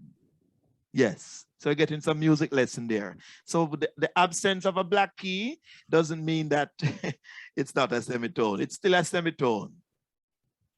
All right, so from E to F is still a semitone. From B to C, it's still a semitone. There's no black key between them, but it's still a semitone. All right. So we start with humming, and then gradually then we can move now to exercises which are focused. So we need to focus on breathing. We need to focus on the resonance. So making sure that the cavities, so when we hum, you're going to feel that, you're going to feel a vibration. As you increase in pitch, you're going to feel the vibration in the face. So we just want to make sure that all aspects of this vocal apparatus is ready to function. You cannot sing when you are hoarse. One thing, this thing just came to my mind, and I must speak it, all right? Because I believe that it was the Lord himself who made this come to my mind. I have seen it in my church, and I don't know how many of you would have interfaced with this, but somebody is not well, the voice is not well, and that person is an alto, and they just call them to come sing all right, let's go. A soprano is not well, voice is not well, and them call the soprano to come sing alto part. How many of you have seen something like that? I know I can't be the only one. Yes, sir. I have to do it sometime. All right. No. As of this day, please raise your right hand, even though I can't say, and say, no, I will not do that. Not anymore. Don't do that. When you are not well, unless the Lord touches you and give you a miracle, don't sing. Remember, Amen. God is not into ignorance. That is why the word says, because of ignorance, my people perish. If you are not well, don't sing. When you become hoarse, you hear people talking about all them something what them use, and some of these things are so abrasive, they actually cause damage to the vocal system. When you are hoarse, listen to me, vinegar and whatever you think, no. When you're hoarse, what you need to do is rest your voice. The human voice, the apparatus, God gave us something that is so wonderful. It heals itself, just like the human body. With a whole aspect of it, you get a cut. I mean, I don't want to go too far into that because I'm no medical expert, but one thing I can tell you, when your voice is not at its best, you need to rest it. You need to rest it. A soprano doesn't become an alto when she is hoarse. Neither does an alto becomes a bass when she is hoarse. That is madness. You may think I'm using too strong a word, but I'm serious. And what we're doing now, we're looking at effectively using the vocal system, using the voice. So stay away from that. If you're a soprano and you're hoarse, you need to rest your voice. God has designed it in such a way that it will heal itself over time. Rest your voice. Don't try to push it because you're only making it worse. And the vocal folds or the vocal cords are two small muscles. Google it and look at them. They're very thin. And that is why one uncontrollable shout lands you in hoarseness. Very important. Very important. Critical information there. Very much so. Very much. I thank you. You are most welcome. You are most welcome. So let me just quickly run back down through the slide for the sake of those who are not here. So the breath support, remember now, that is the respiratory system, and respiratory system here we're talking about. Respirator assist with breathing. Now, how do you breathe properly? Everybody, do this simple exercise when you get off this platform or when you find the time. Lie flat on your bed. Lie on your back. Just lie on your back, put your hands on your side, and watch the body go to work. That's how you breathe. Look at what's happening. You are forced to breathe properly when you're in that position. When you breathe in, when you breathe out, look at what happens. And that's simply how you breathe. It's the same thing you take when you're singing. Breathe in, lungs fill with air. Here's expansion, here's contraction when we breathe out. Now, when you stand, put your hands just at the base of the rib cage. And when you breathe in, feel that contraction, feel the movement. If you're not once you breathe in, it's the balloon principle. So the air goes in the balloon, you see the balloon expands. Air comes out, the balloon contracts. And that is the same thing we take, the same principle we employ when we are doing breathing, when we're breathing during singing. It's not like some people go into the doctor and the doctor say, take a deep breath, and what they do is tuck in. How many of you have ever seen people do that? When I was a child, I used to do that. Doctor tells me to take a deep breath and I tuck in. Rather than breathe in, I tuck in. And that's what some people are still doing when they are singing. Instead of taking the breath, what they're actually doing is tucking in. And raising my shoulders. And raising their shoulders as if they're pumping the air. No. Breathing works without that. We don't need that. Huh? So respiratory system, breathing, phonatory system, phonatory coming from phonics, sounding words. Remember phonics in school?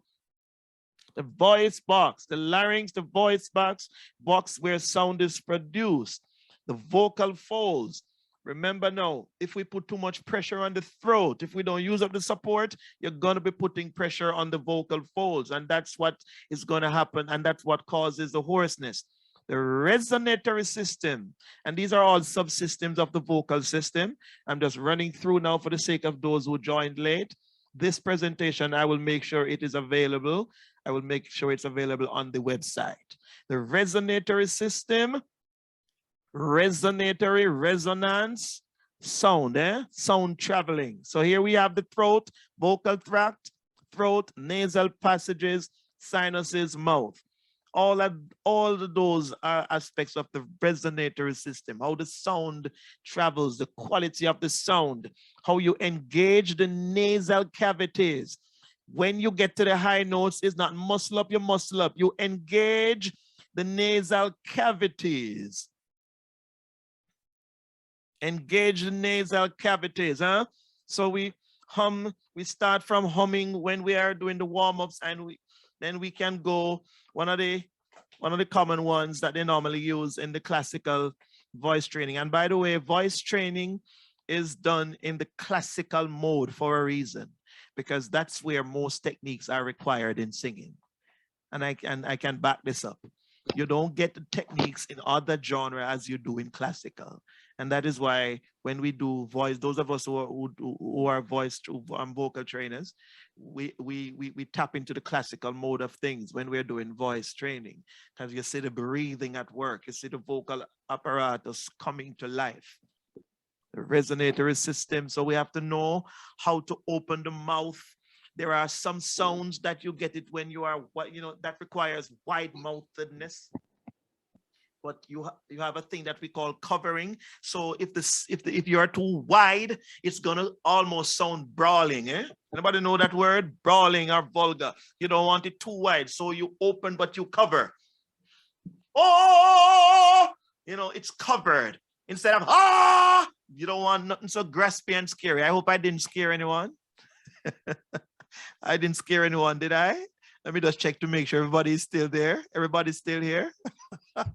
Okay, yeah, but I just wanted to quickly, just demonstrate that covered, you're wide, but it's covered. Oh, it's covered instead of You hear the difference? If you are asthmatic and you struggle with taking deep breaths, do you suggest breathing exercise? Absolutely. Absolutely. Now, you see, it is critical that we maintain moderation, And what do I mean by this? Don't overwork. So don't go too intense in your warm-up exercises, It's very important, but don't go too intense. And what I always do after I go through, and when I know that the voice is warming up, those online who are a part of this church, they can attest to this. I always tell people to take a deep breath and give a big sigh. And relax. Do you know that the human body functions best? It doesn't matter what it is that we're doing. The human body functions best when it's relaxed. Do you know that we're supposed to be relaxed when we, in order to optimize our functionality? And particularly in the area of singing. So what I see from a lot of persons is just tension. You see people literally muscling up, as I alluded to earlier. All of that is just providing tension. And guess what? When tension sets in, the body has to overwork. It has to overwork. It has no choice. It's like carrying load. So tension is load, it's load being added to the body. So we need to stay clear of that. Let me get back to sharing now that I see that my demonstration didn't scare you away. I'm happy that you're still here. So the resonatory system, and then we looked at the phonatory system. So we are here where sound is produced, the larynx or the voice box. Sound is produced, specifically the vocal folds, we spoke to that. Then we also looked at the resonatory system. Yes, this is where we were. Resonatory system, breath support. Remember, big breath, tuck in the abdominal muscles.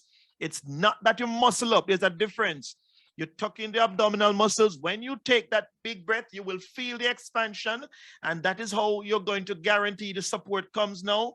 That is how you're going to engage the vocal apparatus. When you do that, like I said, later on, stand flat-footed, put your hand, find the base of your rib cage, put your hand there, and breathe in, and you should feel the movement, the expansion taking place. You're tucking the abdominal muscles, and that is how you're going to engage the support system.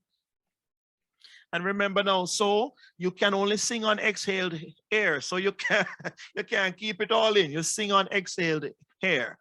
Now, let me just quickly say, so when you're singing, there are some, you can naturally, most of the times when you're singing these songs, you naturally know where to take a breath. But it is always good for you to identify the phrases and take a breath. So the first breath you're going to take is at the beginning, of course, of your discourse, of your singing activity.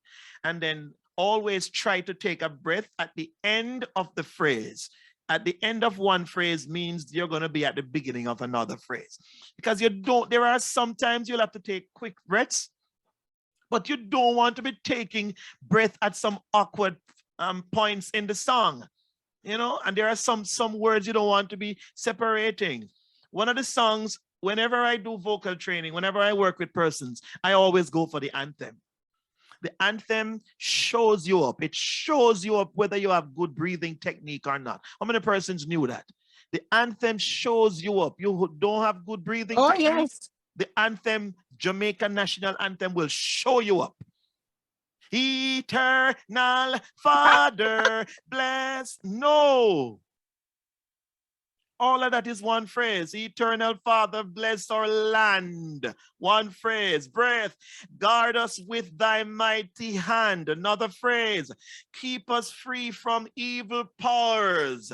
Breath, be our light through countless hours. And the whole thing of diction and enunciation comes into play there. I wish I had more time, but time is against me.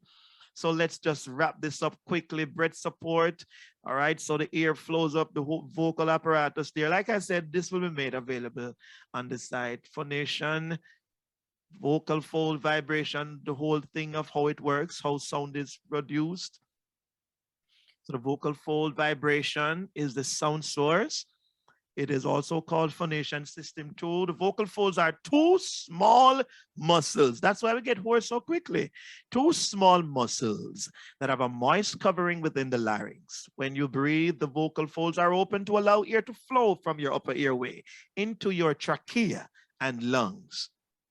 Phonation, when you want to speak, you close your vocal folds and begin to exhale, causing an increase in pressure that starts them vibrating. And it's a cycle, means that is what keeps happening. When you speak, you begin to speak, you take a breath, you pause, you begin again. It's a cycling, opening and closing, allowing the air to pass through. That's how the system works. The vibration of the vocal folds chops the airflow, producing a buzz-like sound, which doesn't sound much like what we hear when we listen to someone's voice. But the other system chips in and causes the voice to sound at its best at the end game, which is the resonance system. The buzzing tone created by the vocal folds becomes what we know as the human voice.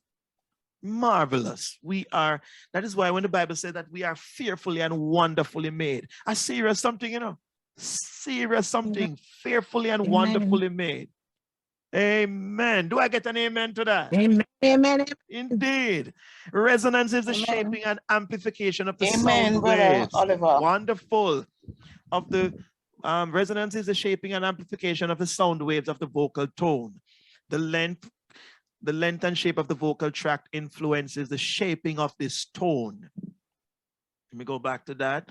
Oh Lord, I want you to take the time and read through this, as well as what structures or cavities the sound waves may bounce off. And that's why you get a different sound quality in the head voice, the chest voice, and remember that growling thing at the back of the throat. You have to know when to engage them. That there are some songs which there are some songs, which requires a wide range, So it takes you from chest voice to a head voice, back to chest. Some songs you can't play with, You have to be very careful. Song selection, that's a whole nother presentation. Resonance that occurs toward the front of the face is ideal. Remember, we spoke to this in terms of knowing how to pitch, how to pitch the voice, what key to start the song in if you're a cappella, and if you have musicians. That is why rehearsal is very important. It's always good to keep songs in the original keys. Well, not always good. It's good most of the times. But if you don't have soprano, alto, tenor, bass, what that mean? No singing going to happen? No, not at all. Singing must take place. So you're now going to have to get, creative. But within the realm of good decision making. So if you have only sopranos at your church, if you have only altos, I pray that you all have the voice types, at least the three that are mainly used. Soprano, alto, tenor. But if you don't have all three, just get creative within the realms of good decision making. Please take this knowledge that you have gained and act upon it. Don't go stress out the people them. You know the ladies and alto, and you're going to have her singing high pitch. No. Get to transposing the song, getting it in a comfortable key. Yes, Brother Coy, I see your hand. Yes, sir. It sounds as if you're about to land. I'm about to land. Land? It sounds like you're about to land. So before you land, sir, I want to ask you. That's a good one. I want to ask you a question. I intend to ask you earlier, but let me ask now. In terms of harmony, are there any standard rules or guidelines that can assist in creating composing the actual notation for the various vocal range. Like for example, to create a suitable or appropriate notation for alto, tenor, and so on. Beautiful, amazing, wonderful question, Brother Coy. And I'm so happy you asked this question because it's something that I came to this presentation with that in mind. Now, all right, so Brother Coy, let me address this real quickly. Now, we in our church circle and in our church culture, we employ one of two modes of music. There are only two, you know. It's either written, which is sight, or the other is by hearing. And that's the method that we employ. Both have their advantages and their disadvantages. The best, of course, is going to be a combination of both. But unfortunately, in our circle, we don't really, Minister Roberts alluded to, the first cohort of persons who would have done theory. So it is a move in that direction. We know we have a lot of grounds to cover, but in fact, we have begun. But outside of reading music, Brother Codner, and not Brother Codner, Brother Coy, beg your pardon. Outside of reading music, where that would already be presented to you, whether you are going to create it or you're taking somebody else's music, the part is there. So when we are able to read it, the part is there. All we have to do is learn it and sing it, which is advantageous. The trouble with our system now is that we have to, unless you have the ability, because some persons are born with that ability. I was born with that ability, thank God. The ability to be able to create a harmony line. So I hear a melody and I can provide you with the harmonies just by hearing what the melody is. So there are a few of us around, people like myself, Minister Roberts, there are quite a number of persons who have that ability. There are quite a number of persons. I'm sure in all the churches represented here, you would have people who are able to provide a harmony line to the melody. I'm sure all the churches here would have people like those. So outside of it being a gift, Brother Coy, what I would suggest is that you're now going to have to listen. So those songs that you want to reproduce, listen intently. Develop a culture and a habit of listening to the parts. Don't just hear the song and say, oh, I like that song, then you just run it and you go take it. And then what you end up doing is it's a total different thing from the recording which is there. My brothers and sisters, and I'm going to say something, and I hope that it's taken in the spirit that it is given. It is good, of course, because God has blessed us, God has blessed people all over the world, with the gift of music. And it is nice that we hear these songs coming mainly out of North America, and we want to take them in our churches. But I beg you, try not to make the representation too far removed from what is on the recording. What do I mean? When I buy an album and I listen to a song on the album, regardless of who these artists are, these singers are, and I come to the church and hear persons making a representation of the song, and everything is out of whack, that doesn't give me a good feeling. Anybody do you understand what I'm saying? I'm not saying you're going to transform yourself into a Tasha Cobbs or a Israel Horton or a Michael W. Smith. I'm not saying you're going to transform yourselves, But what I'm saying is make sure that the representation in terms of standard, if you don't have the harmonies, unison is good. But if you're going to do unison, make sure that the representation is not too far, is not too different. Don't make it so rough, so rough and rugged. Try your very best to make it nice. Spend some time on it. Learn it. And if you can, so this is where the harmony comes in now, Brother Coy. It's very important that you listen to the parts, get some good audio equipment so you can hear the parts. And I hope you can find somebody who can help you to work out those parts. If not, we just pray, and as we go on, we pray and ask the Lord to help us as we try to cover some grounds in this area. Jesus. Okay, I hear you loud and clear, sir.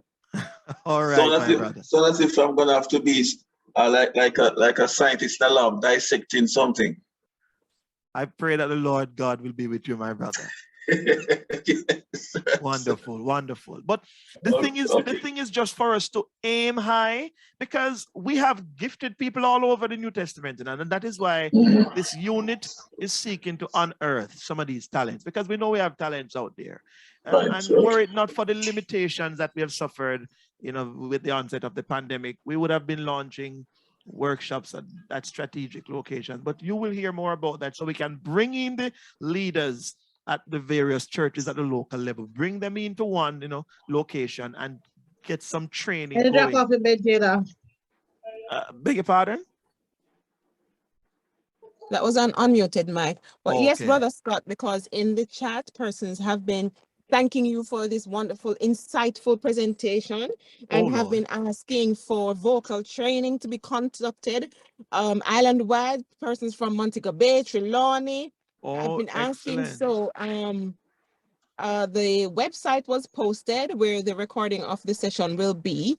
And I am sure there is some contact me information that should be in there that they can make requests for various sessions that they might need. Indeed, indeed. Definitely, definitely. The session is being recorded. I guarantee that. Wonderful. Wonderful. And someone All right, else I see also agreed with Codner's. you. They asked for a part 2. So when you said something has to be talked about at another time, so we are looking forward to the part 2. Indeed, indeed. We will work on that. We will work on that. All right. The brother said he sensed that I was landing. Indeed, I'm indeed landing. I'm actually touching down. But of course, we will get to work and we will be in touch with the various churches across the country. I'm seeing a hand by Codner. Yes, go ahead. So as you said you were going to land, I wanted to find out before about make sure that this is what you said about the 4 C's, the apart above the middle C. Yes. You said the sopranos, they can go above that 4C, but the altos won't be able to go above the 4C. Yes. 4C. Okay, thank you. Yes, that's generally the case. You have some persons, all right. So for me, all right, as you mentioned that, which is a very good comment, very good commentary. As you mentioned that, when I was studying, I did a diploma in music in education, but I majored in voice. I was a voice major. And when I studied, they had a problem placing me. One lecturer said that I was a baritone. The other lecturer said that I was a tenor. They couldn't place me. And I tell you why. Because I'm one of those persons who have what you call a wide range. So I can function in the low domain, down in baritone territory. And I can also function right up in Pavarotti tenor territory. So you have persons with different ranges. They are able to span. The average person can go up to 2.5 octave, I think. I stand corrected, but I'll check on that. The average person, most persons generally can do 2.5 octaves. That means your low note to your high note spans 2.5 octaves. Do you know what I mean by an octave? For those who don't know, an octave consists of 8 notes. So when we do that, when we do one scale, that major scale, do, re, mi, fa, sol, la, ti, do, that's 1 octave. So the average person can do 2.5 of that. There are some persons who are a little above average, such as I am, bless the Lord. I can actually clear 3 octaves and a little more, from my lowest note to my highest note. But that's generally the case. All right. I hope that helped you, Codner. Yes, it did. Thank you. Wonderful. So Brother Oliver. Yes, go ahead. You had mentioned the range for soprano, and you said soprano can go from a middle C up to 4 C's to the right, 4 C's up, right? So yes, very good point. So the alto is where? All right. So what I will do, because there is an established chart for this, So what I will do is because it changes over time. You know, it has been adjusted over time.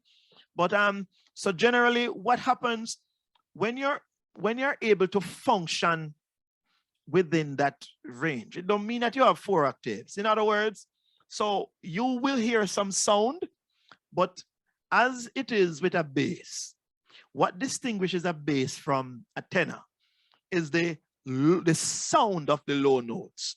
In other words, the quality of the note is not lost. So whereas you may be able to produce some sounds outside of that 2.5 octave range, what you're going to find is that the quality of the note is not going to be the same as somebody who is well within that range. Are you understanding what I'm saying? So take, for example, a soprano, high notes, an alto and a soprano doing the same note. And those 2 notes may be considered high. Because that soprano has a whole lot more room, that note might come off with more precision, with greater clarity than it would for an alto, even though the alto can sing the note just as well. Do you understand what I'm saying? Yes, sir. Right. So that's the thing. It's the quality. The quality must be there. So you mustn't just touch the note and leave it. You must be able to settle in that note and keep it going for a while. Not just touch it and then you're done and say, Lord Jesus, we feel like now go dead. That means it is well out of your range. Anyhow you feel like you go dead, it's out of your range. It means that you mustn't touch it. A hand is raised. Go ahead, Shanna K. Stewart. Yes, good afternoon, everyone. Good afternoon.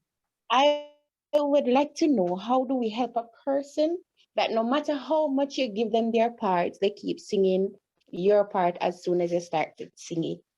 All right, so that person needs to do some work on his or her own, a whole lot of work. Listening and listening and singing what they hear and listening and singing what they hear. They have to keep it going, because that is a challenge to any music director. That is a challenge, I can tell you that. And whereas some persons have the ability to get it right off the bat, in one of the slides, you remember me reading where some persons just have the balance right off the bat. It's like they don't even have to. Yeah, yes. Kind of getting a little disturbance there. All right. So as we wrap this up, so to that person who just spoke, somebody's mic is unmuted. One of my co-hosts, could you assist there? All right. So someone who is constantly going off, what you need to do, you need some more practice. And everybody can be trained to sing, by the way. Oh Lord, I don't know what's happening here. Getting some disturbance. Everybody can be trained to sing. The thing is, do you really want to learn to sing? You're going to have to put in the work. If you're not getting it, it can be corrected, but it takes consistent effort. Can't just do it today and say you can't bother and then take it up when you feel like. Can't be based on feeling. It has to be diligently pursued and kept at if you're going to achieve that. Yes, I'll take the final one. Yes, Brother Oliver, I am getting this from the chat. Somebody's asking if you do one-on-one voice training. That's one, you might be able to give them how to contact you. And two, how does a person learn how to do harmony? I think you had touched on it before, but you can reiterate it. I would love to sing in other parts as well, so I can provide song dimension. I love that. All right, so let's start with the contact. I think that was, all right, the contact. All right, let me stop sharing for a while. All right, I can put that in the chat in terms of the question. So I'll put that in the chat before we go. In terms, or Alicia, if you're still there, could you put my number in the chat? So if someone wants to contact me, they could do so. Are you still there, Alicia? Yes, I am. Please put my number in the chat. So in terms of the harmony, as I touched on earlier, it requires, first thing, it requires diligence. So if you are not gifted in the area, meaning you can't just do it off the bat, what you're going to have to do, you're going to have to work through it. The good thing is that it can be learned. It can be learned over time, but it requires diligence. I suggest that you get to listening. So when you hear those songs, on the radio, when you buy the albums, when you listen to the CC Winans and all of those artists coming from overseas, when you listen to their songs, try your very best to reproduce what you hear. And that suggests that it can't be a one-off. So persons, you're going to have to keep at it diligently. It would be nice for you to timetable some time to keep working on it. Listen first. Don't just try to sing it right away. Don't try to get it right away. Listen, spend some time listening, and then gradually what you try to do now is to sing along. When you sing along, you start turning down, the volume, making sure that you are hearing what is happening, but you're also hearing yourself and ensuring that you're matching what you're hearing. If you keep that up consistently, you will surprise yourself in good time. And I can testify to that, Brother Scott. As a child growing up, I would always listen to every music.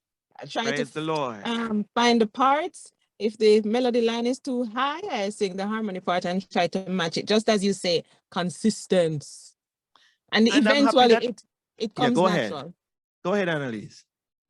I was saying eventually I learned how to do it without that deliberate effort because of all the years of practicing it. All right. Very good. Now, unlike somebody who is very close to me, who I won't tell you who that is, who thinks that you have to hear the melody line to learn the harmony. That's not so. When you learn a harmony line independent of melody, you are at a stronger place.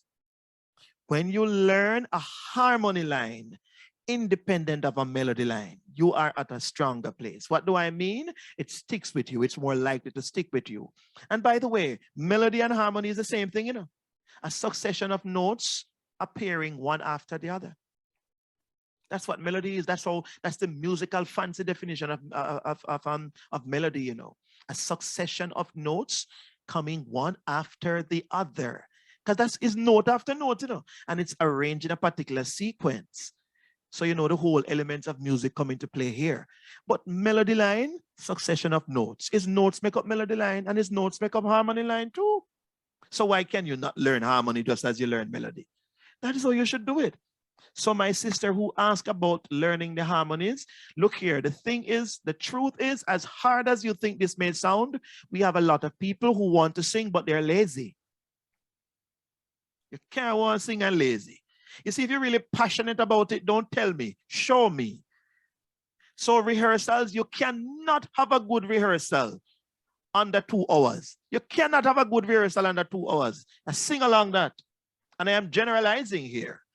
If you want a good, solid rehearsal, minimum 2 hours. Minimum 2 hours. So for people who just think you can just show up, in fact, some people show up without rehearsal. Oh no. We are even rehearsing for heaven. Do you realize that? We are rehearsing for heaven, Can't just show up there. Oh Lord. I am at that point where I must touch down, as my brother said, I'm landing. Can I take one final question? And then I'm going to hand over to... Well, I can give you a comment from the chat in the meantime, Brother Scott. Right. Somebody said that's very interesting, but it makes perfect sense. And that probably will help the person that when they hear a melody line and they learn the harmony. We have some people, once they hear the melody line, they go straight off into the melody line and leave their harmony. But if they learn the harmony part independent of itself, no matter what is going on around them, they will just sing the part that they learn. Excellent, excellent, excellent. Minister Roberts. Hi, good afternoon. Good afternoon, Minister Scott, and good afternoon to everyone here on the platform. Is it time for me to do my duties, sir? Please go right ahead, Minister Roberts. All right. Thank you so much. My duty here is just to offer thanks. I want to say a big thank you to Minister Oliver Scott for how he has poured in the information today. What an interactive session you had.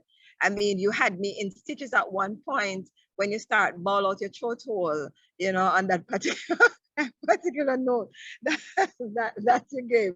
And I'm sure that everybody on the platform got the message. You poured into us in terms of knowledge, you poured into us in terms of experience, and your response to the questions show that you have been there and done that. And I really want to thank you for enlightening us the way you have. I also want to thank the participants because of how engaging you were. You made this session as fun and interactive as it was.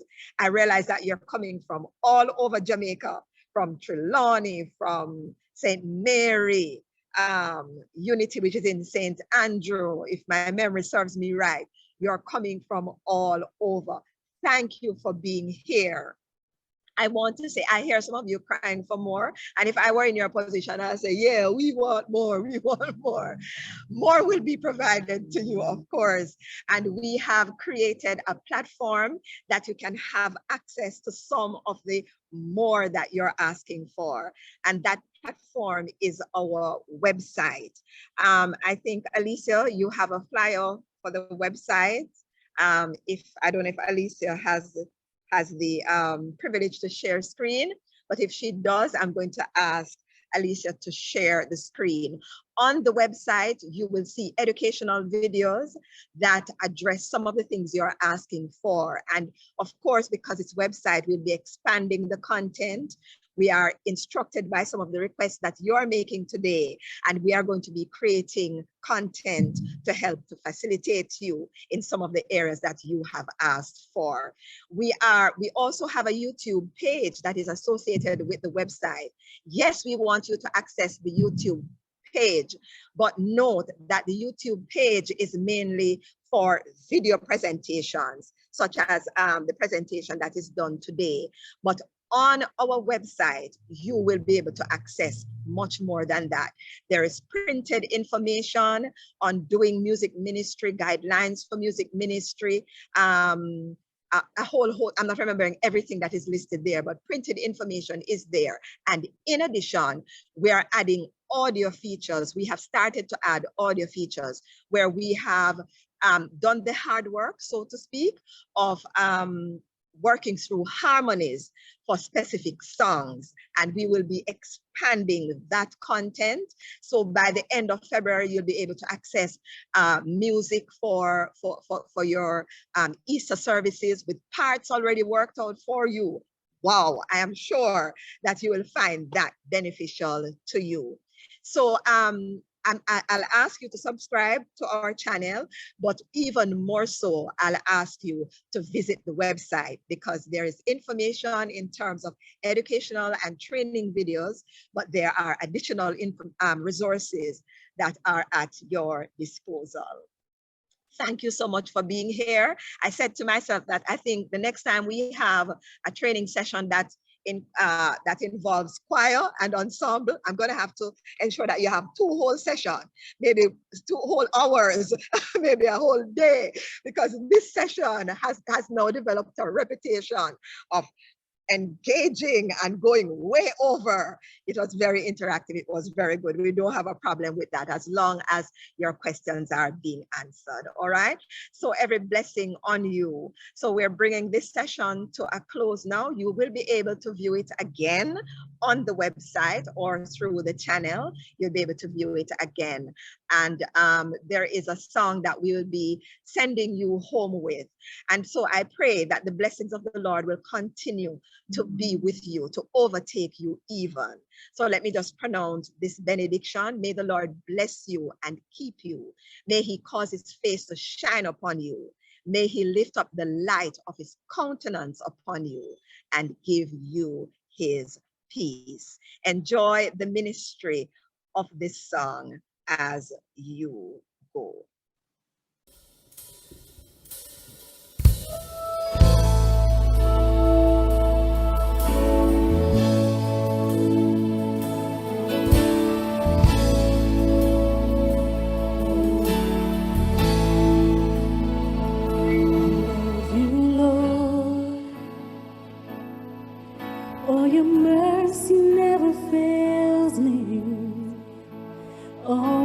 days I've been held in your hands. From the moment that I wake up until I lay my head, I will sing of the goodness of God. All my life you have been faithful. All my life you have been so good. Every breath that I am able, oh, I will sing of the goodness of God. I love your voice. You have led me through the fire in the darkest night. You were close like no other. I've known you as a father. I've known you as a friend. And I have lived in the goodness